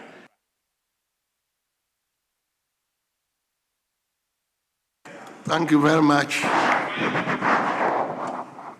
Yes, let me come to Okre. Thank you, Mr. Speaker. Mr. Speaker, I'm also grateful for giving me this opportunity to comment on the Black Stars and also to commend our Chief Whip for making this statement. Mr. Speaker, my constituency, Okre, and the entire Akwapim area has also contributed immensely to the development of soccer, particularly in the Coast Division, and so has been a backlog where most of the teams in Accra here draw players from. The Speaker, you can't talk about football in Ghana without mentioning Dewu Sports Stadium and Dewu United, which is in Okre. And you can't also talk about football in Ghana without talking about some legends that have come and helped this nation. And the Chief Whip gave some history. So you can tell that in the Krapim area, we've also produced a lot of legends. And that is why it's important that I find my name in the Hansard when we are talking about Ghana Black Stars and football in this country. We all want to wish the Black Stars well. I joined the many Ghanaians and my constituents to wish that this Panama game should be a walkover. And so, yes, I may not make a prediction, but what is important is that it's a must win for Ghana Black Stars. The Speaker, walking through town and coming here, you can tell the euphoria. And if there's any moment that the youth of this country need a win from Black Star, it is now. It is now that the youth of this country need some enjoyment, some brief stress relieving, knowing very well that the 1-3-3 now will turn into a Black Star formation so that we can enjoy ourselves as a football nation. We all agree the importance and how football is able to unite us. Mr. Speaker, you can see everywhere in the country the flag of Ghana being hoisted or the beautiful Kweku Anansi designs that have won the best designs for this World Cup being adorned. And that alone gives some form of nostalgia, some form of stress relief and hope. Mr. Speaker, some of us, you can tell, everybody, it's been a long time you saw the Ghana flag being hoisted on our cars and all that. When we were young, you could, whenever Black Stars was going to play, you can tell the euphoria. In fact, everywhere in this country. And we hope that this match will be a win for this country so that we can have this feeling that Ghana will bring to us. Mr. Speaker, let us also pray.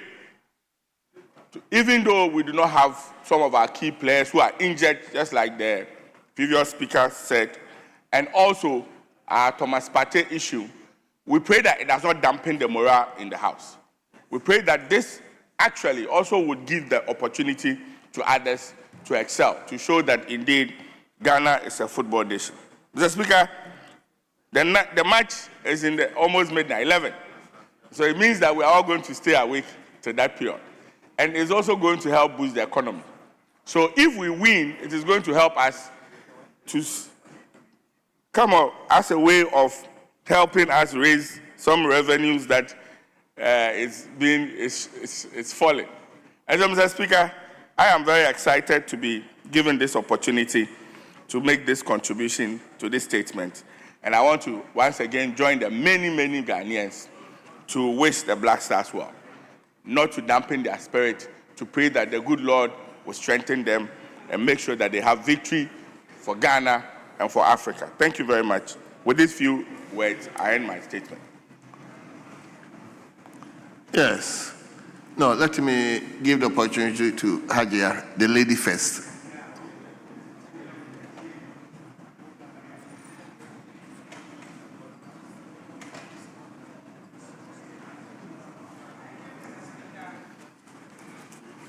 Thank you very much, Mr. Speaker, for the opportunity to add my voice to the call to rally round the flag, rally round the Black Stars of Ghana, and rally round our great nation, the Republic of Ghana.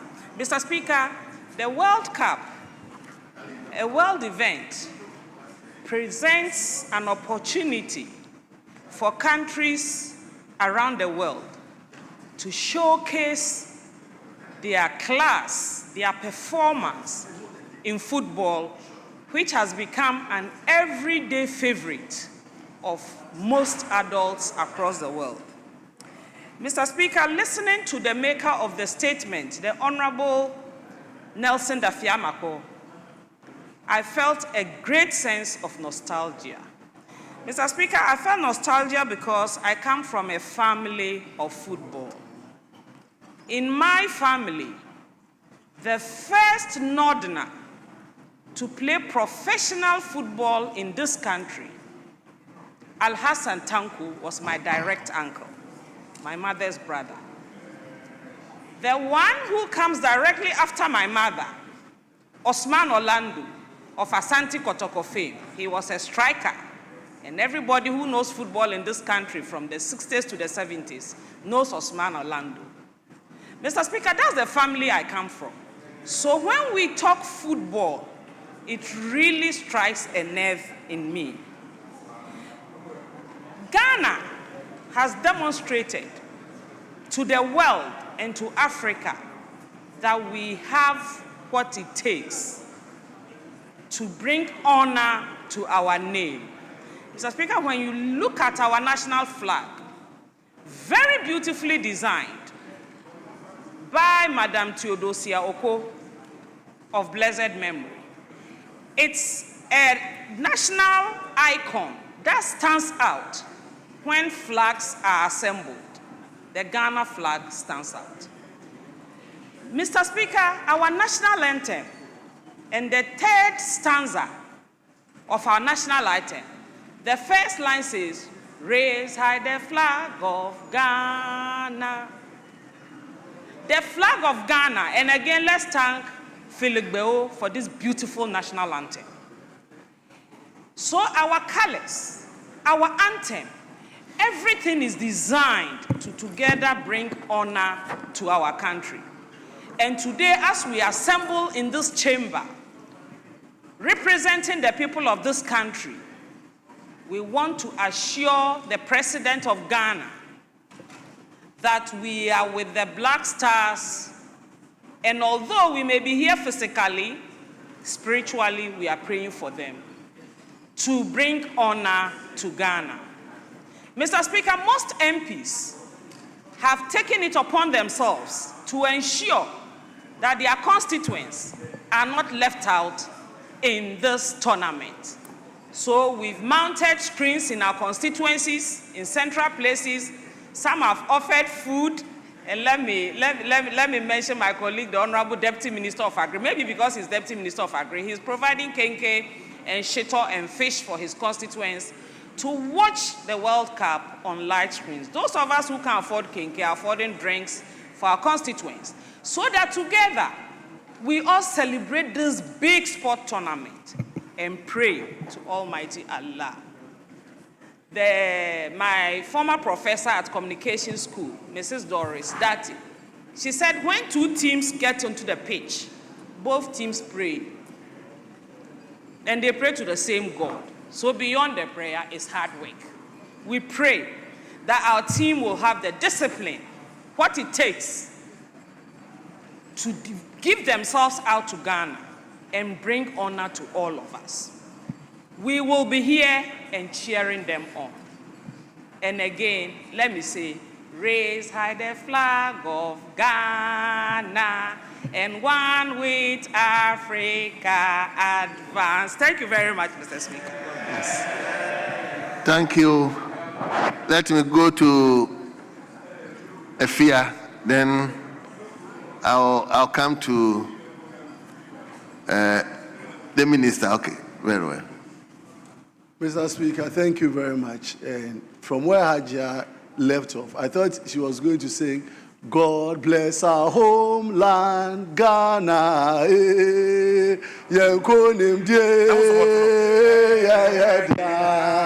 God bless our homeland, Ghana.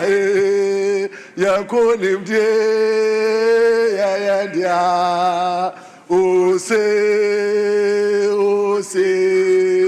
Black Star say, forward ever, say. Mr. Speaker, this is the morale that we have to go into today's game in faraway Canada. The Ghana Black Stars is noted, Mr. Speaker, in showcasing our talent when it comes to football, particularly at the Global Mondial. We showed what we could do in 2006 in Germany, where everybody remembered the likes of Sule Muntari, when we saw Asamoah Gyan score that classic goal against US, and then all of that. where Stephen Napier, the Capito, was there marshalling the midfield. And then we come to 2010, South Africa. We saw how we went very far. Unfortunately, post-2010, our confidence in the Black Stars keeps on dwindling. There's much, we don't appear to have much expectations and hope for the Black Stars these days. But having made it to the World Cup, having just succeeded to get to the World Cup, it's a clear indication that Ghana is capable of winning 8 games and moving to the next stage of the competition. Mr. Speaker, we take solace in so far the matches that African teams have played. You watch the game of Egypt against Belgium, Mr. Speaker. It was so fantastic how the Egyptians performed. You watch the game of Morocco against Brazil, where they drew 1-1. You couldn't even see any difference between the two teams. And then almighty Spain came against Cape Verde. And Cape Verde was able to even survive 0-0 against Spain. And so I believe that Ghana, as we play against Panama today, we have what it takes to win and to move to the next stage of the competition. Mr. Speaker, what we need to do as Ghanaians is to make sure that we pray for the national team. They say prayers, it's not at this stage that you call for prayers. It is at this stage that you want to see teamwork. You want the coaches to unite the players. We know the effect that Thomas Partey's absence in today's game is going to have upon the team. But that is why the psychologist in the team would have to show up.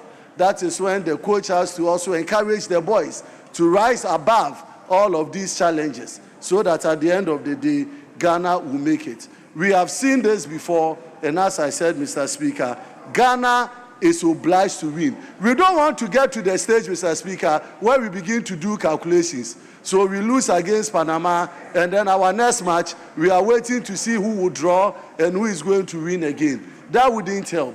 At this stage, all that we are saying is that Ghana has to go all out. We need to win the match against Panama, and then look forward to winning against USA, and even making a good presence against England. And without much, Mr. Speaker, Ghana should advance to the next stage. I want to encourage all of us as Ghanaians. I can see our young ladies and gentlemen at the gallery, all in high hopes. I believe that at the end of the tournament, they will be able to single out some few Ghanaian players who were able to make Ghana proud. Mr. Speaker, without more, I want to thank you for the opportunity to contribute. Very well. Okay, I'll come to you. I'll give all of you the opportunity to speak. Let me deal with the minister. Minister for Education. Mr. Speaker, let me thank you for the opportunity and to comment the maker of the statement.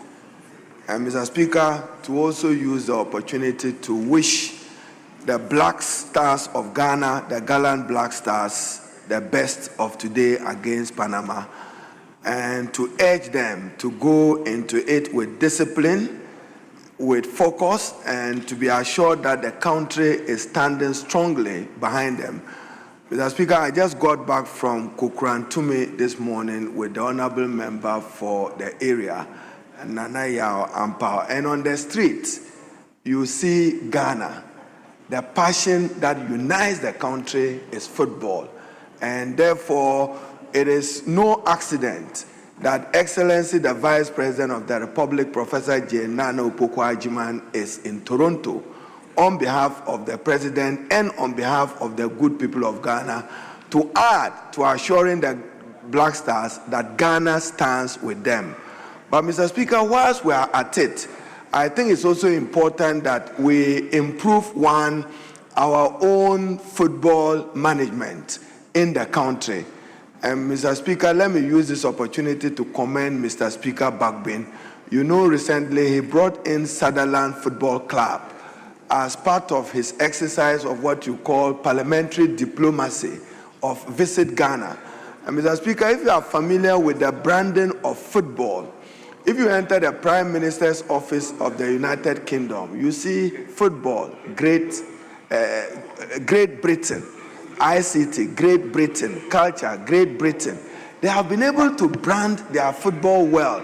Ghana, our league, I'm in it just like your Asante Kotoko. You are not happy the last time that my team Karela beat up Kotoko. I'm full-time investor in football. I ran Karela, I ran State Fast United.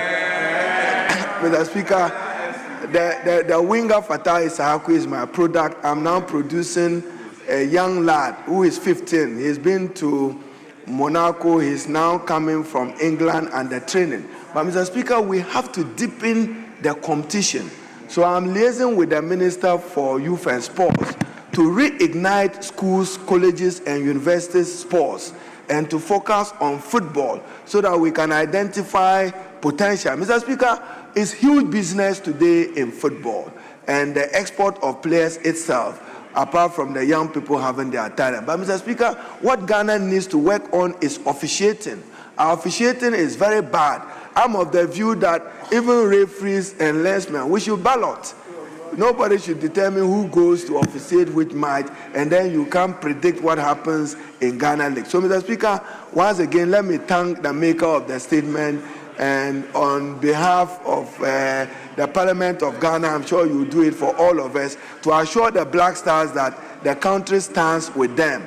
They should win and win against Panama. They can win against Croatia, and they can win against England. But they need to stand well. I thank you, Mr. Speaker.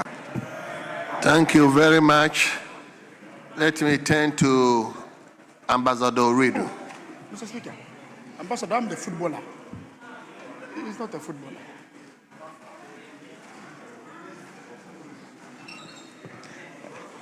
Mr. Speaker, thank you for ignoring my senior colleague, because we used to play soccer during our days. Mr. Speaker, Black Stars, having qualified for this tournament, of course, brought a lot of Ghanaians together. And then if you see the pitch, the fever in town since this morning, as I drove from home to Parliament, you see a lot of people, a lot of Ghanaians with high expectations. Retailers going around selling their wares, selling their t-shirts, selling their Ghana-made flags, Ghana jerseys, and then people buying. The euphoria is there. Mr. Speaker, there's no better way to market your country or to brand your country than to represent your country individually and collectively at that ultimate stage, the World Cup. So people who get the opportunity to do that do represent themselves and that of the millions of their citizens. In countries like Africa, African governments tend to support such causes because, Mr. Speaker, when you do that and then the national teams do well, they tend to cloud over some of the inefficiencies that's happening in your country. So if the Black Stars do well, of course, people will not talk about the inefficiencies that have arisen as a result of the flooding in Ghana. If the Black Stars do well, people will not talk about the agenda, will not talk about the unemployment situation, the unemployment situation in Ghana and the 24-hour economy that is failing to the extent that people are not ready to talk about. If the Black Stars are doing well in Ghana, people will forget about the high water bills. People will forget about the high electricity bills. And, Mr. Speaker, people will even forget that the current ministers are even fighting amongst themselves to succeed His Excellency, the President. So, Mr. Speaker, government put a lot into making sure that national teams do well.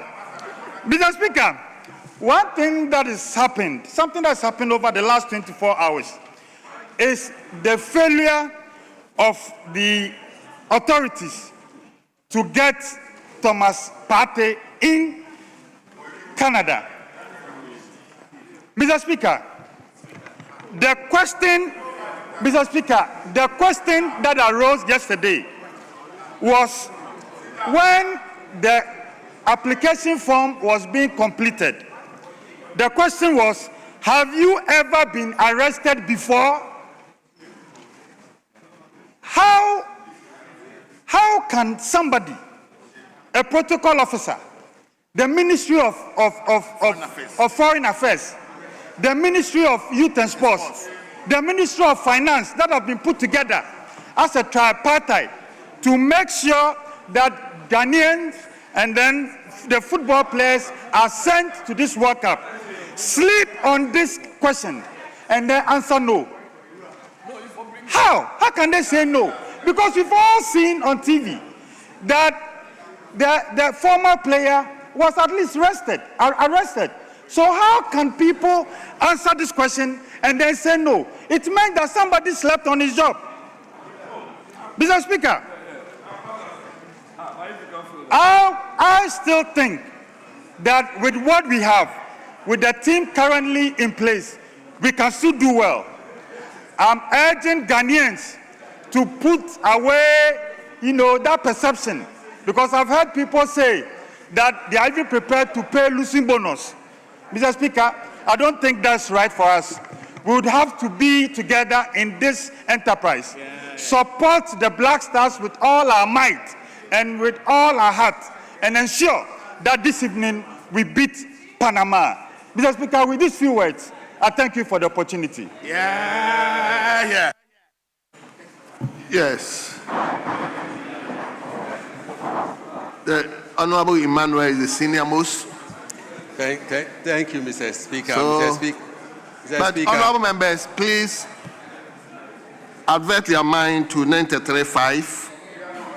These are comments, and the comments should not degenerate into debate. Please, let's comment. Today is the day that we should all unite as a nation.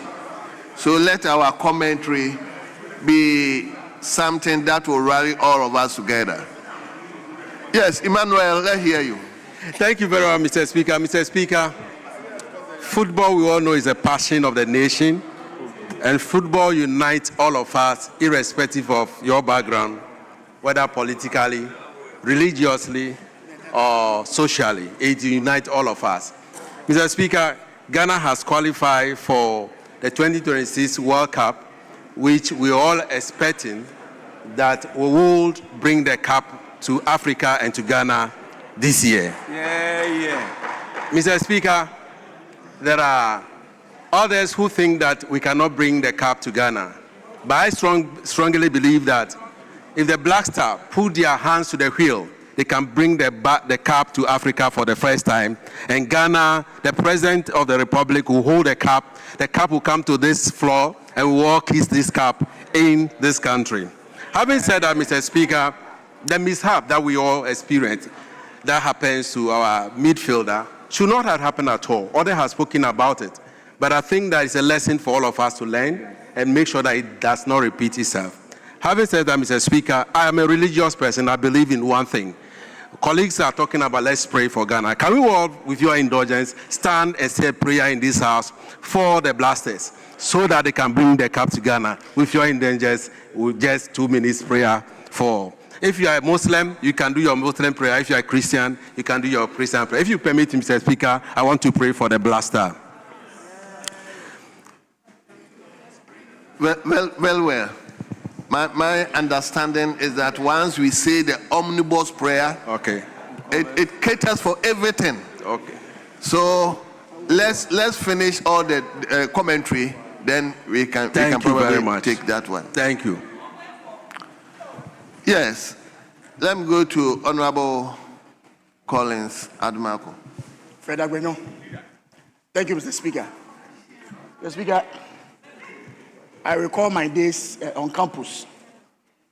I was the captain of the University of Ghana soccer team. And Fred Agbenyo was our referee. Fred Agbenyo. The Speaker, Fred Agbenyo used to chase me around to beg me to come and play football on campus. Fred Agbenyo. As for Edem Agbana, when I'm playing, he's always on the sideline cheering me up. Edem Agbana. Yes, when I'm playing. I was then the captain of the University of Ghana soccer team. Commonwealth Hall, Vandals, Fred. He was the referee. Unfortunately, Mr. Speaker, he was always against me. Who was always against you? Fred Agbenyo.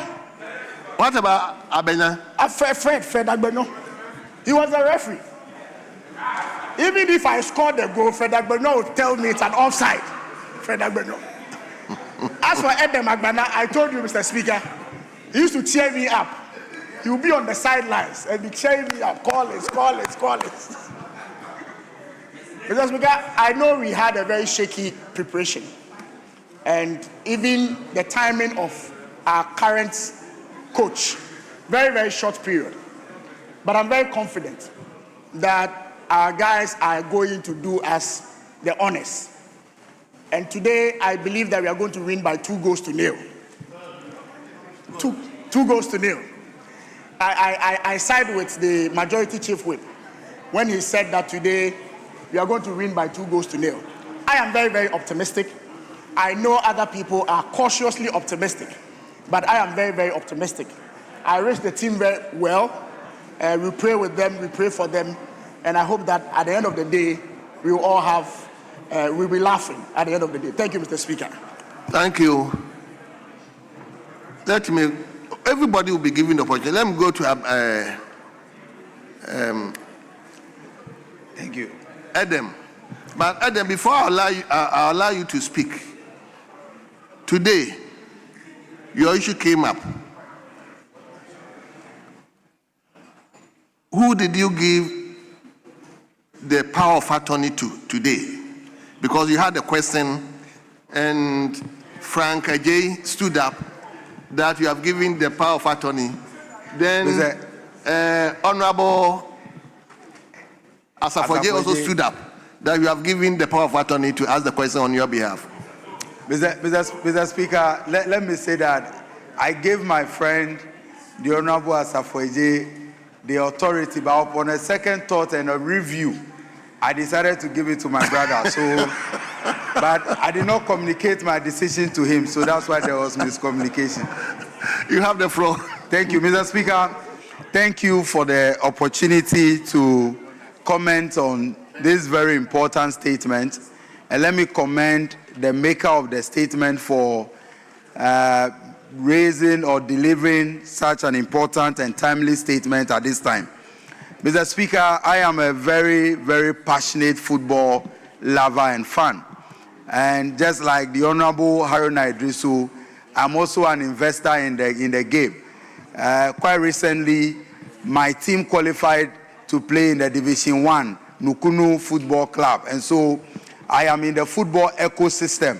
And just like Fred Agbenyo, I happen to chair the U19 of the GFA competition. And so I'm very much present in the ecosystem. And so I find it very timely that this statement has been read and we are contributing to. Mr. Speaker, tonight's game is the opener. This 2026 World Cup is unique in many ways. This is the first time we have an expanded World Cup with about 48 teams participating. And Mr. Speaker, it is also a World Cup that the games we have seen so far, we've seen the African teams make us proud. Many of the African teams are making the continent proud. Tonight will be no exception. I believe that the Black Stars of Ghana will rise to the occasion and once again defend the red, gold, green, and the black star that we have. Mr. Speaker, prior to the participation in the World Cup, many people have raised concerns about the team's preparations. But I can tell you that with the caliber of players that we have in camp, Mr. Speaker, the caliber of players that we have in camp, the drive, the energy, and their hunger to succeed is for me a motivation that indeed Ghana will do well in this World Cup. Mr. Speaker, I know that tonight we'll record our first victory, get 3 points, move on to defeat England, and then we'll defeat Croatia and qualify. I have said, and I'll always maintain that, Mr. Speaker, if there is any African team that can win the World Cup, it will first be Ghana. And I will not be surprised if it happens this year. People believe that the exclusion of Thomas Partey and some other players like Kudus due to injury may affect the team. I understand that indeed those players are very important for the team and we needed their presence. However, I can also say that we have equally good materials as replacement. Mr. Speaker, a player like Caleb Urenchi is quite new to the team. Marvin Senaya new to the team. However, when you check their progress and how far they have come in football, these are also quality and excellent materials that today will make this country proud.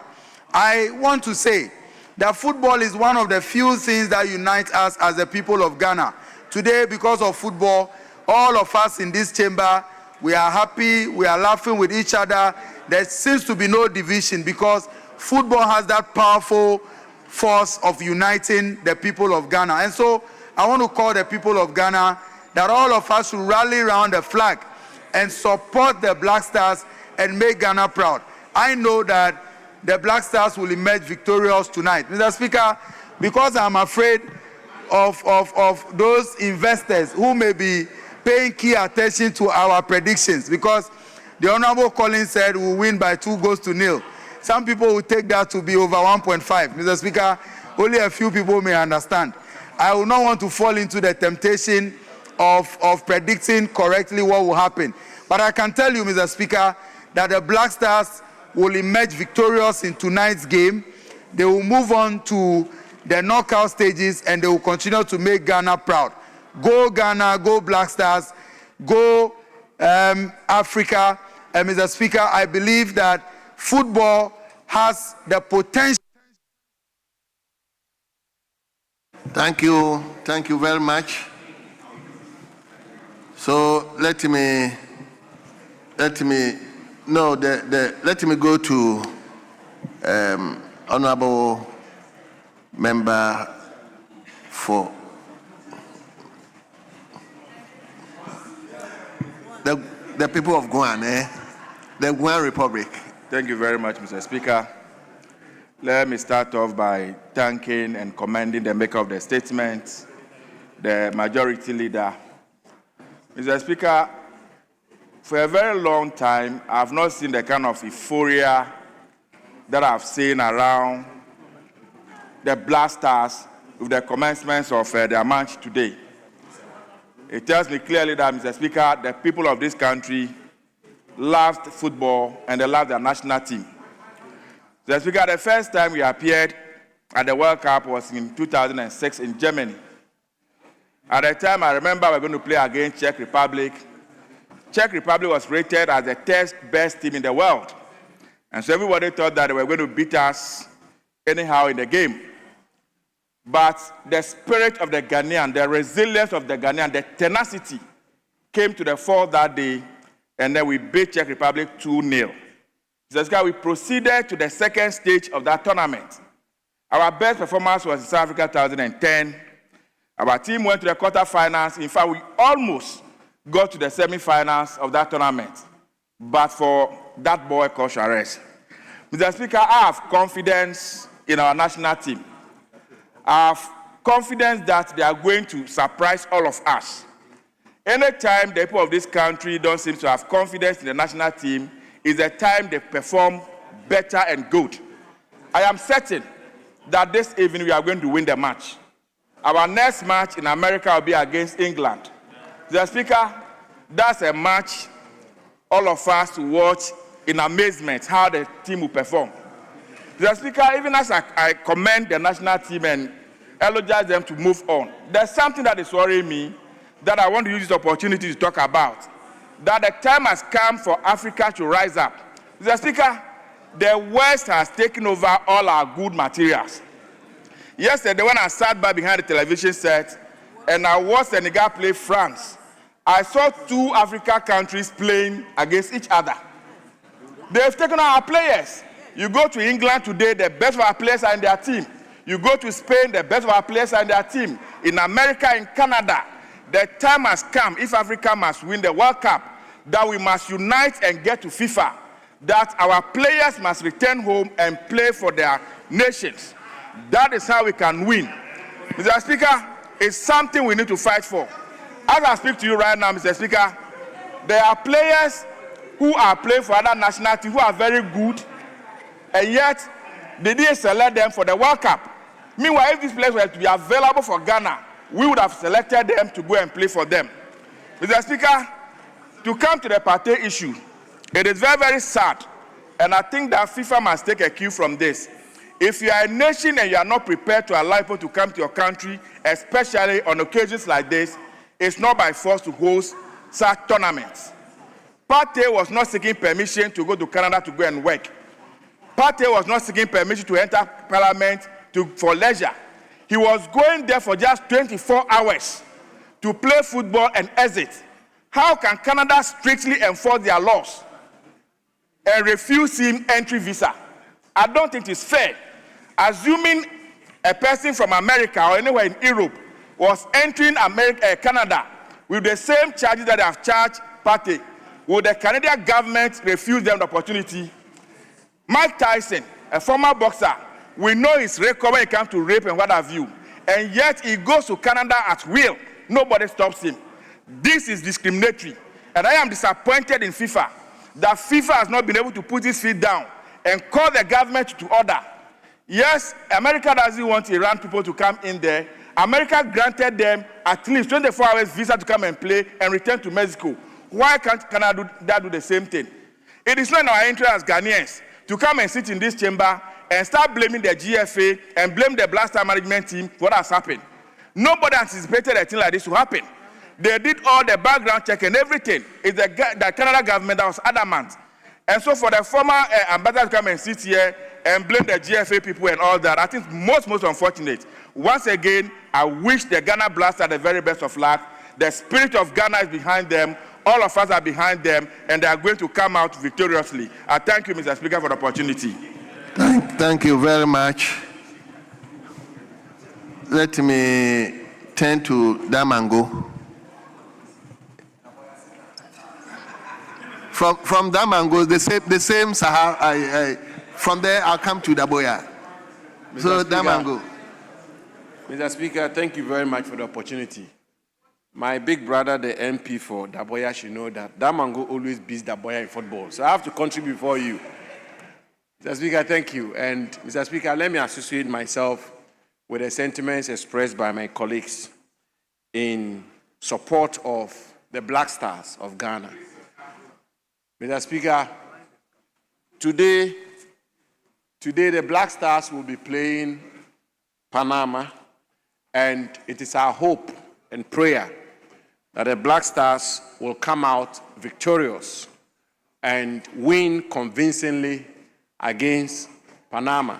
And indeed, Mr. Speaker, that will put us in a good state to be able to take on England. And I believe that the match against England is going to be the clash of the Titans, and Black Stars will have to prevail over England for so many reasons.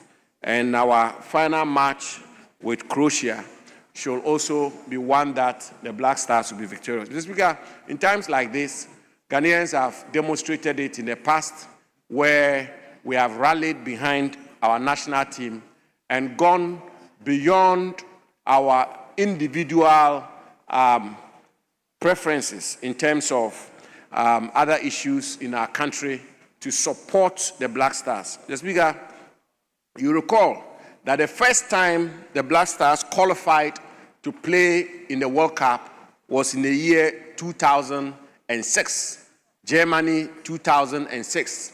And this was when the Black Stars played all the way to quarterfinals and lifted the flag of Ghana very high.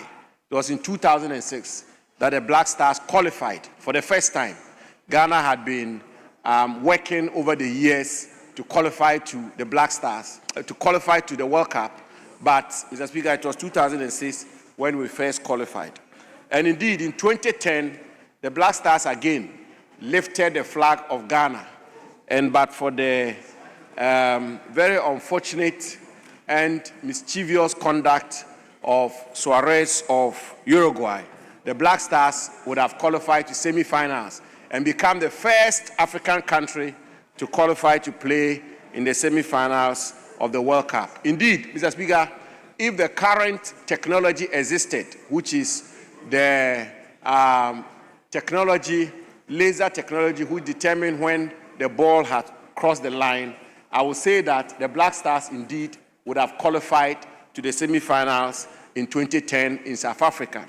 And across the world, Mr. Speaker, all persons of the black race were indeed very proud. We are told that in London, in Paris, in New York, and several capital cities of the world, black people congregated, and people who believed in Africa congregated to cheer on the Black Stars. Mr. Speaker, I have no doubt that with the support of the nation and this House in particular, the Black Stars in Canada and the United States in this 2026, 20 years, 20 clear years when we first qualified to play in the World Cup, will do our country proud and lift the flag of Ghana. So, Speaker, it brings a lot of benefits to our country. It brings a lot of benefits to our country, franchising, trading, commerce, and the image of our country is lifted when the Black Star does well. And so, Mr. Speaker, let all of us support the Black Stars. It's most unfortunate that we are not going to have our star midfielder player, Thomas Partey, play in this particular game. But it's our hope that the authorities will put in place the right measures to ensure that the immigration status of Thomas Partey is dealt with. He's a man that I know personally, that I've met personally, and all of us are praying for him, and all of us are rallying behind him. He should be strong and stay focused. And I believe that his best days are yet to come. Mr. Speaker, let the Black Stars go forward, let the Black Stars win, and let the Black Stars come back to Ghana with the World Cup. I thank you very much, Mr. Speaker. Thank you so much. Let me now, from Damango, let me now move to Daboya. Mr. Speaker, I'm exceedingly grateful for the opportunity. And let me thank the maker of the statement. I mean, who else could have done it better than the Chief Whip, who has ignited the whole chamber? And honorable members, we are following can we through. Please make the chamber be silent? The noise is too much. Please. Mr. Speaker, it's soccer time, and it can be noise time too. And so, but not in the chamber. Not in the chamber. Honorable member. Not in the chamber, Mr. Speaker. Oh, very well. The noise is outside. So soccer time, Mr. Speaker. Mr. Speaker, today is a great day. A day of representation. Indeed, my younger brother was right. Where we come from, the elders speak last. And so I'm taking over from him. Mr. Speaker, never mind that we have been dethroned of the most capped country as far as the World Cup appearance is concerned. Mr. Speaker, our pedigree in Africa is unmatched. And never mind also that the last time we did the African Cup and won it was over 4 decades ago. But today is a different day, Mr. Speaker. A day when our young men are very charged to put the flag of Ghana very high at the world stage. We've done it before, and we have the players to do that again.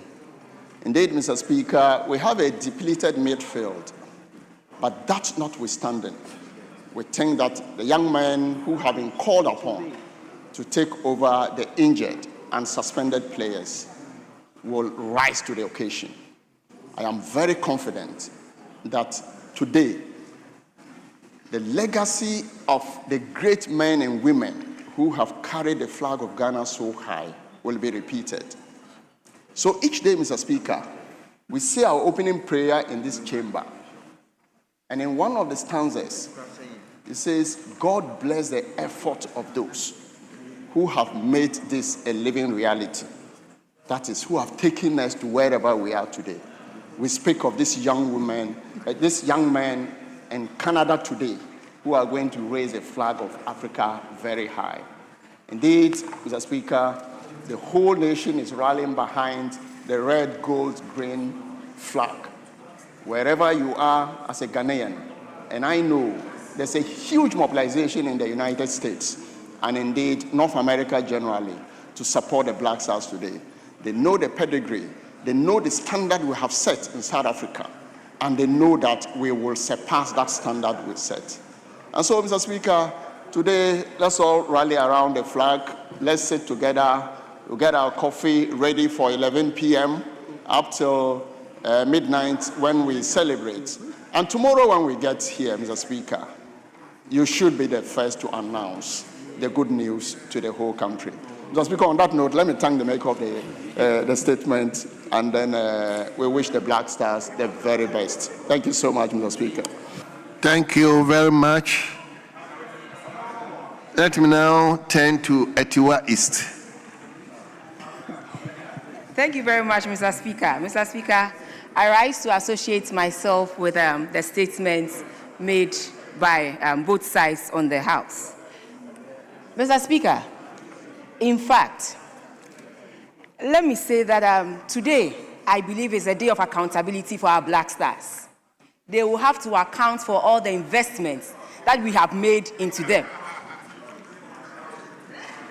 Mr. Speaker, yes, the people of Ghana have invested so much in them, and I say Leader, again that today I beg of you, is a day of accountability. Don't initiate anything I cannot mediate. It's a day of accountability of the Black Stars. Leader, you don't I can't have the mediate floor. this, please. Leader, respectfully, you don't have the floor. Mr. Speaker, that is very, very important. And I pray and hope that they will not peak before their time. Yesterday, I watched the match between Senegal and France, and I was a bit disappointed with Senegal. They played so well in the first half. In the first half, they should have utilized their chances. They should have been up by 2-0. And so we are using this opportunity to also speak to the Black Stars. They should take advantage of every opportunity that they get. Now, apart from Ivory Coast, no African country has 3 points. They all have shared one each with them. But I must say that Cape Verde has done very well by standing toe-to-toe with Spain. But beyond that, most of the African countries, or all of the African countries that have played, apart from Ivory Coast, all have 1 point each. And I pray and hope that today we'll utilize our chances very well. And like I said, it's a day of accountability, and we expect them to account to us for every pesewa that Ghana has invested in them. But I know they will not disappoint us. I know they will not disappoint us. Looking at the kind of support that they have, not just in Ghana, but across Africa. If you recall, South Africa mentioned that because they did not have the support of Africa around them, they ended up losing their match. But then for us as Ghanaians and most of the African countries, we are supporting the people of Ghana, we are supporting the Black Stars, and we know they will make us proud. I want to use this opportunity to also urge the minister not to lose hope. The fact that Partey is not playing doesn't mean the team is not the team that can win a match. He should relax and allow God to do what he's going to do today. And I believe that they are all going to work together and make sure that we don't even feel the absence of Partey, but yet other players will fill in and make sure today, this evening at 11 p.m. and after the match, we will all put our hands to our chest and say that yes, they have accounted very well for every pesewa that we have spent on them. Mr. Speaker, with these few words, I'd like to wish our Black Stars very good luck this evening, and thank you for the opportunity. Thank you, Abra. Thank you so much. Mr. Speaker, there will be more goals. Yes. Let me now turn to the chairman. I was expecting that the chairman should have been in Canada by then. And he's here. Chairman. Chairman, let's hear you. If you are here together with us, let's hear you. Thank you, Mr. Speaker, for the opportunity granted me. Let me also stand on the existing comment made by colleagues to congratulate the senior national team, the Black Stars, for this opportunity offered to Ghanaians. Mr. Speaker, once again, let me congratulate the government of Ghana for creating the enabling environment, providing all logistical needs for the Black Stars to shine in Canada. And today, we are all hopeful the Ghana national team, the Black Stars, will win to the glory of God. Mr. Speaker, it's a journey of 1,000 miles. And today is the day we are starting that journey by playing the Panama national team in faraway Toronto. And we are all praying and hopeful that at the end of the day, at the end of the 2 hours hostility, the Black Stars will come out with flying colors, with the 3 points that we all needed. Yes, we have 10 teams from Africa. So far, we can boast of Côte d'Ivoire winning their first match. We have the Moroccans holding the Brazilians to a pulsating 1-1 draw. And it was the Moroccans who even scored the first goal, which means that Africans can do better at the national or international stage. Today is another day for the good people of Ghana. And the Black Stars, as we speak, are poised for action. I spoke with the captain this morning, and again, the Minister for Youth and Sports, Honorable Kofi Adams, this morning.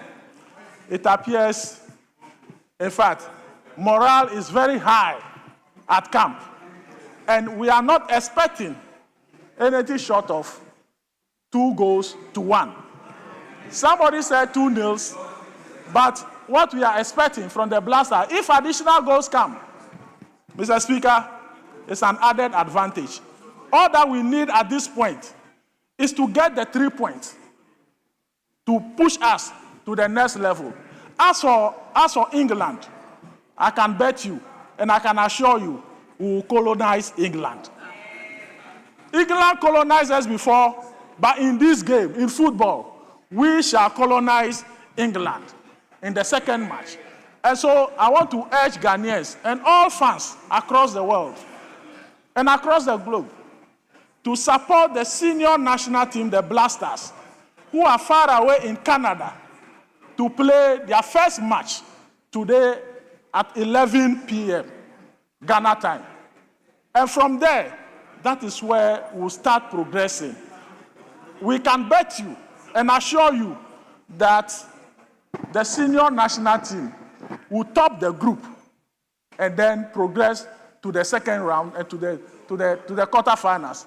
I want to take the opportunity to thank each and everyone, Ghanaians, including the government of Ghana, including our new vice president from the Pan-African Parliament, because he was looking at my face. Mr. Speaker, let me take the opportunity to congratulate each and everyone ahead of the game. And all that we need to do is to pray for Mother Ghana and pray for the Black Stars. Let the coach have that mental fortitude to know when and where to make the substitution and who should be on the field of play. And that is the only way we'll be able to overcome this hurdle. I want to say that at the end of the 2 hours, Ghana Black Stars will be the winner.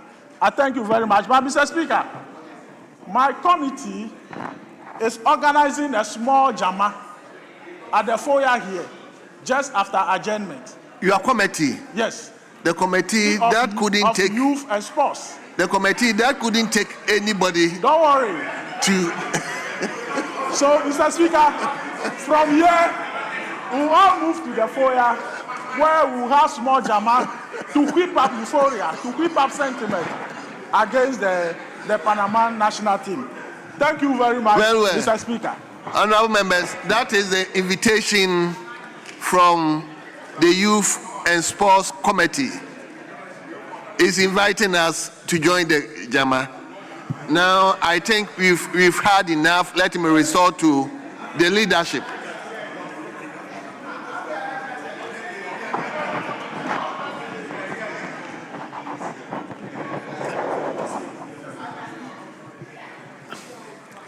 Very well.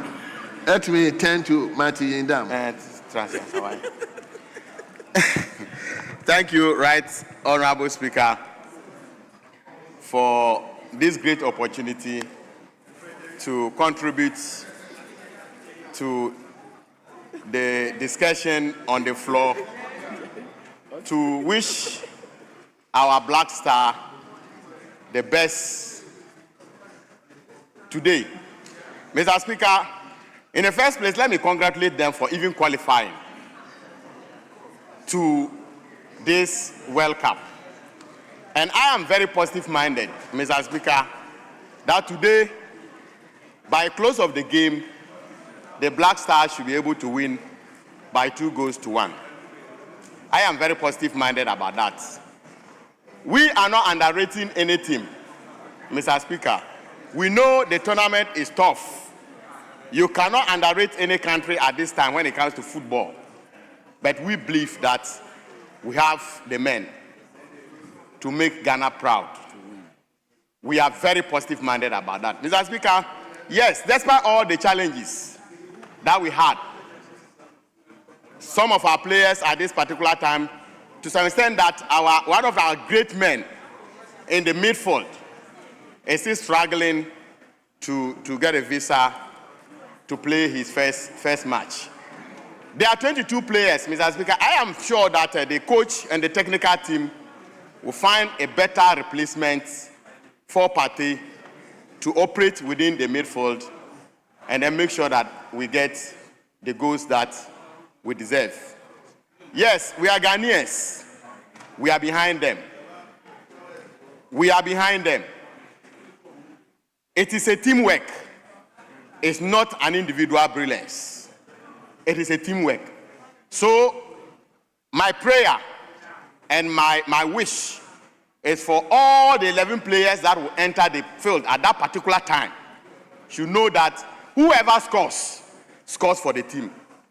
It doesn't matter whether you are a defender, you are what and what. We know for now the team relies heavily when it comes to striking on Semenyo, who is doing so well for all of us. But like I said, it is a teamwork. They should take off individualism and play as a team. And I'm sure that if they do that, they see themselves as one. They see themselves as getting the glory for themselves.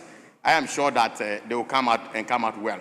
My last take on this, Mr. Speaker, is to also encourage the technical team and the government, whatever they can do to actually boost their morale and boost it well. I am sure that we will come out with flying colors. All the best to them and all the best to the technical team. I'm grateful, Mr. Speaker, for the opportunity. Thank you very much. Yeah, Ejula. Is it Ejula? Evaluate Ajomojua. Thank you, Mr. Speaker, for the opportunity to join into this statement in support of the high morale that is flying from the coast of Ghana all the way to the north and to the world.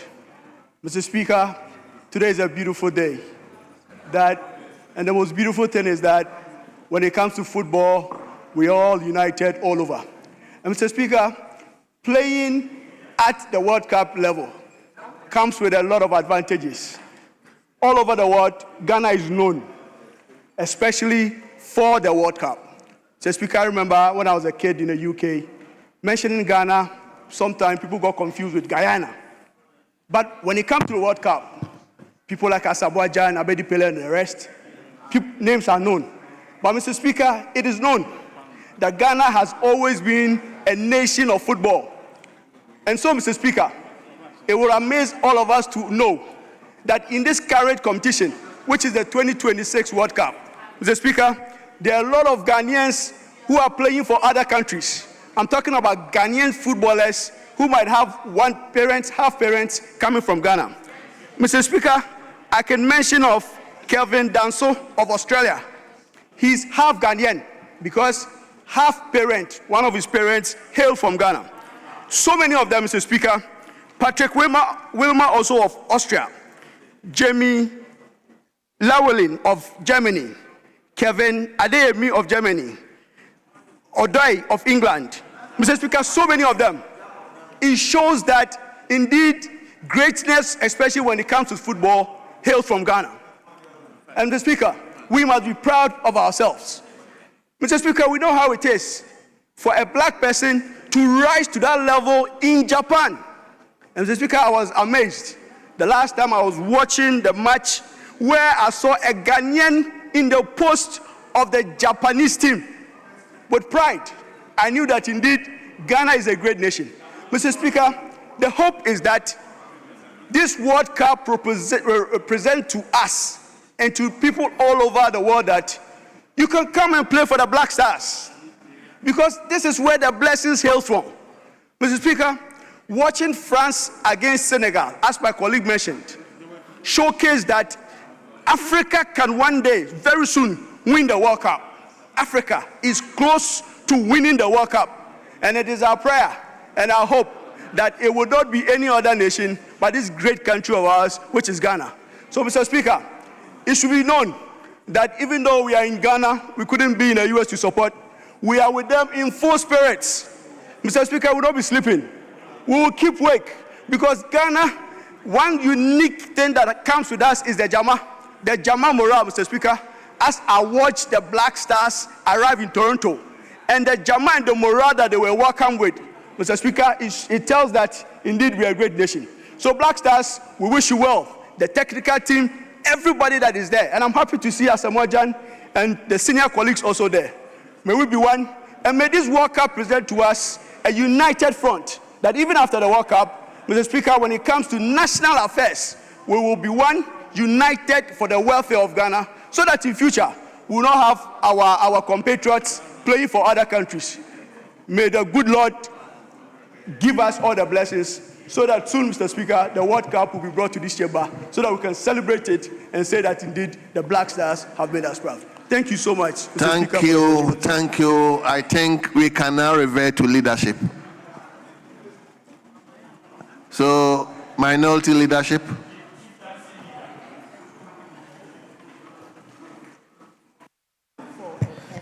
Speaker, I want to thank you very much for this opportunity and to commend extremely my colleague, Honorable Roxanne Nelson Echedafiamekwa, for making this statement.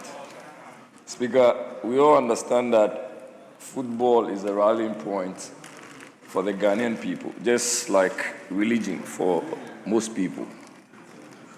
Speaker, football has become the religion for us to worship. And we do so irrespective of our party lines, irrespective of our ethnic backgrounds, wherever we are coming from, and however we are seeing things. Speaker, as the Black Stars are scheduled to play tonight, it is our prayer, and it is the prayer of everyone in this chamber, I believe, that the Black Stars would come out victorious. Speaker, I am expecting that we have about 3-0 against the people of Panama. But Speaker, it is also important to let history guide us all the time, to the extent, remind us of what His Excellency the President said on the 17th of November 2024. And Speaker, I quote, "Nothing is working in this country. Everything has gone haywire. And it has even affected the Black Stars. The Black Stars have always been the Black Stars. I mean, we have all been proud of the Black Stars. And you can count on the Black Stars to score when it matters. Today, look at the Black Stars. So sad, so sad. His Excellency John Dramani Mahama, unquote. Speaker, we are praying that everything should work. We are praying that everything in this country should work after the victory of the Black Stars. We are praying that 133 should work after the victory of the Black Stars. The 24-hour economy, we are praying. My brother Jerry. My brother Jerry, I reminded you of the 33-5. I mean, let's rally behind the team. I mean, the time for us to do politics will obviously come. But I beg today, let's focus on. Speaker, I'm well guided.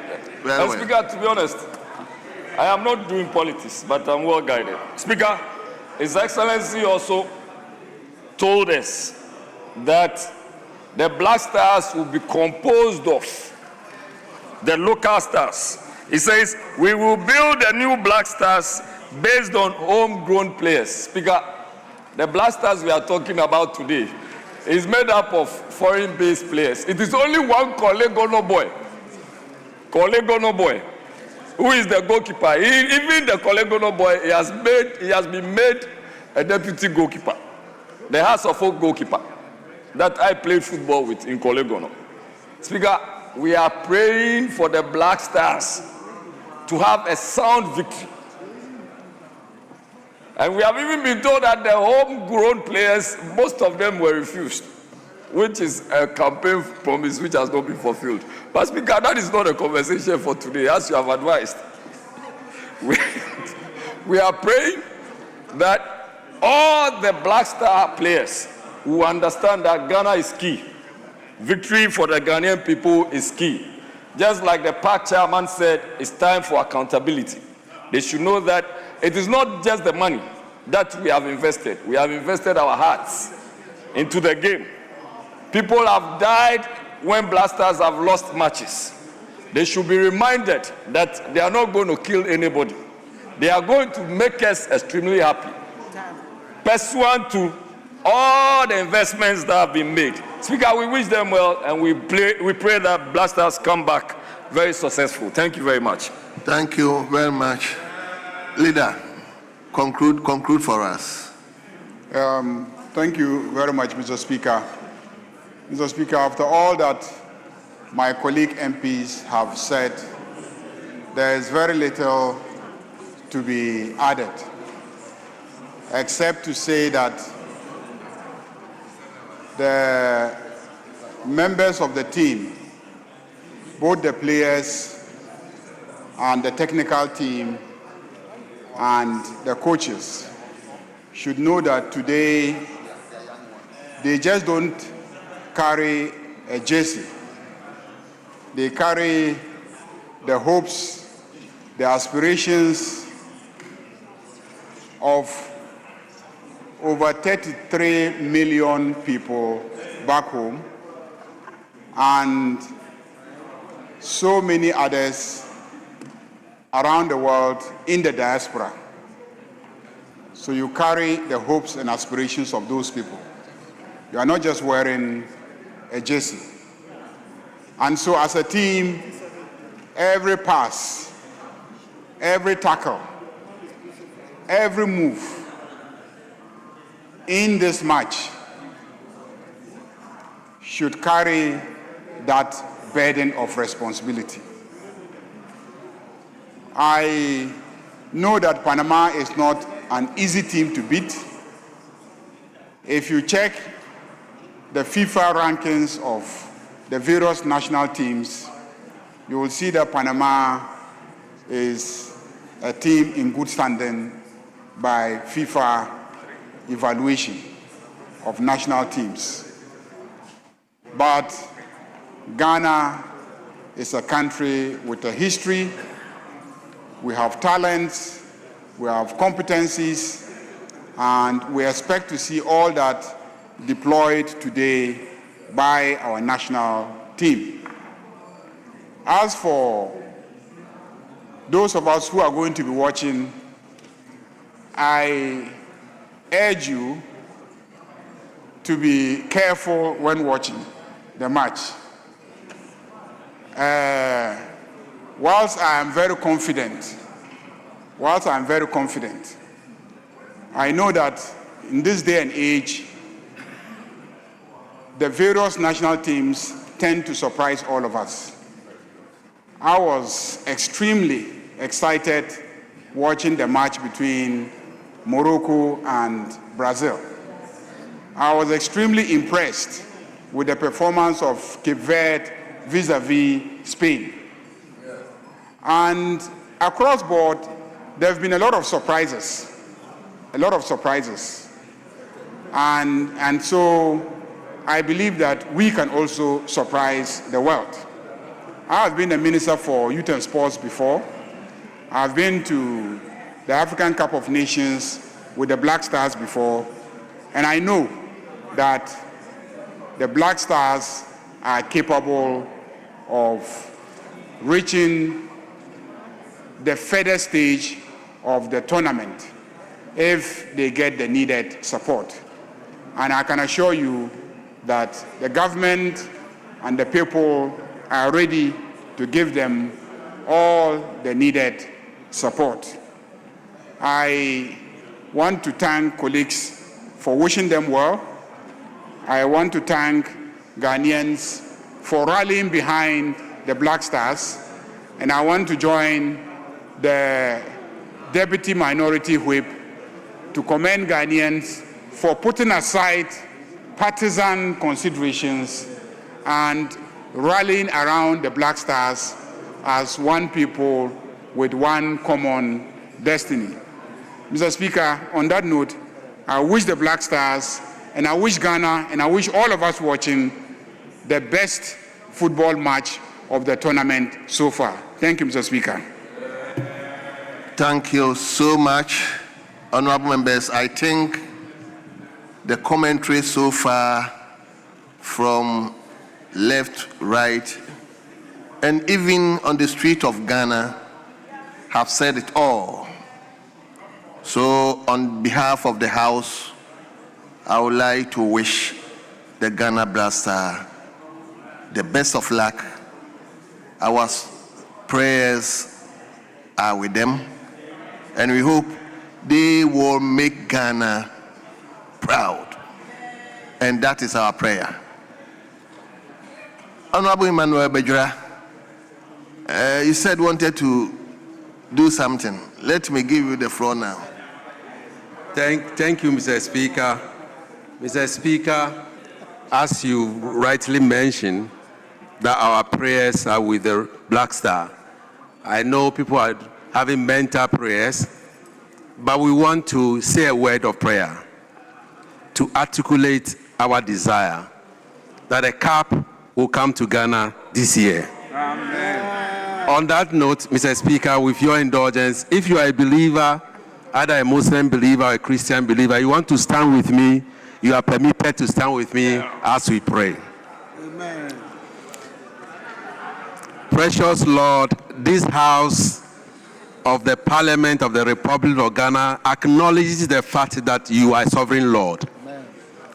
And that the battle is ready, but deliverance comes from the Lord.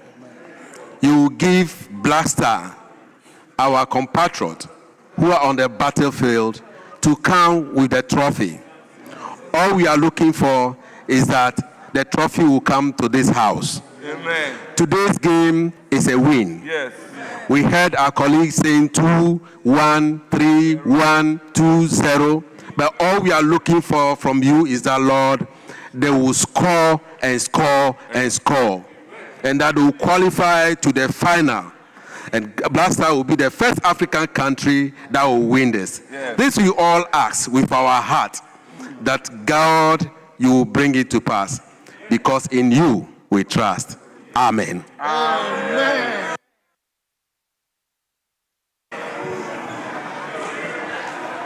Thank you. Thank you very much. So, honorable members, let me now revert to leadership. Majority Leader.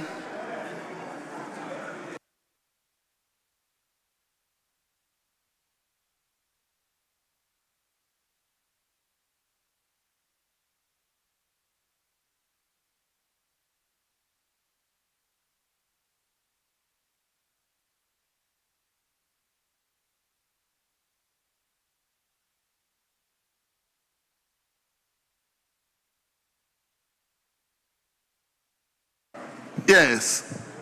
Leadership.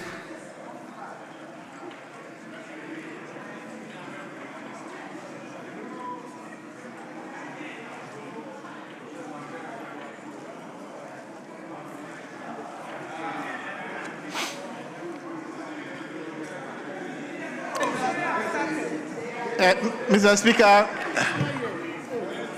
Community Service Bill 2026 at consideration stage.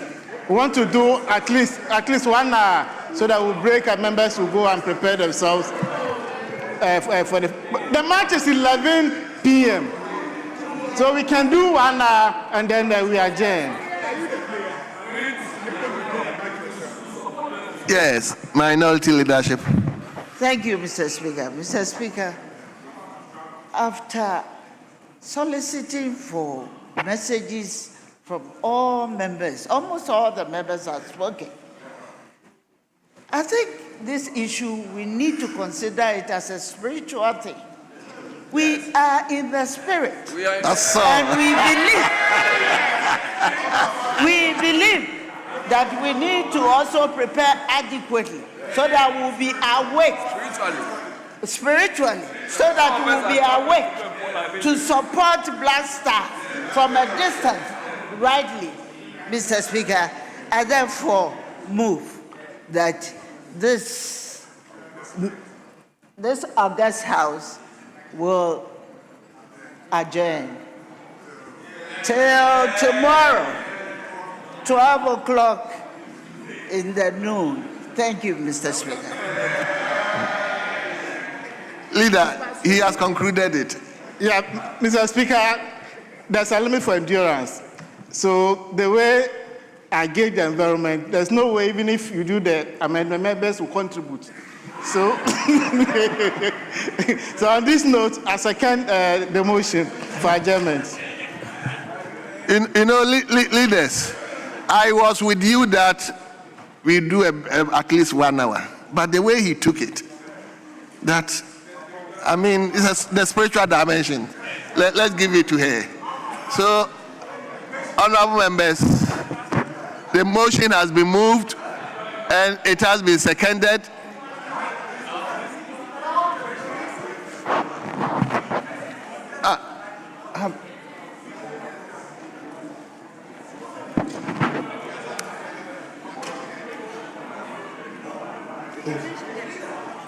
No, this one. The last one.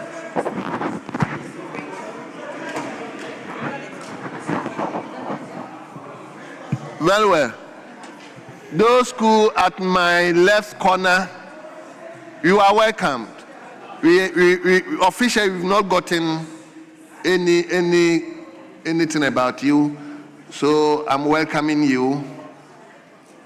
I hope you've seen something. Let that one energize you. Go and study hard so that tomorrow when we are not here, you come and take over from us. You are welcome. So, honorable members, the motion has been moved and has been seconded. It's now before the House. I'll put the question, and the question is, as many as are in favor of the motion to adjourn the House, say aye. All those against, say no. Honorable members, the ayes have it. The motion to adjourn the House to tomorrow 12 noon has been adopted, and the House is accordingly adjourned.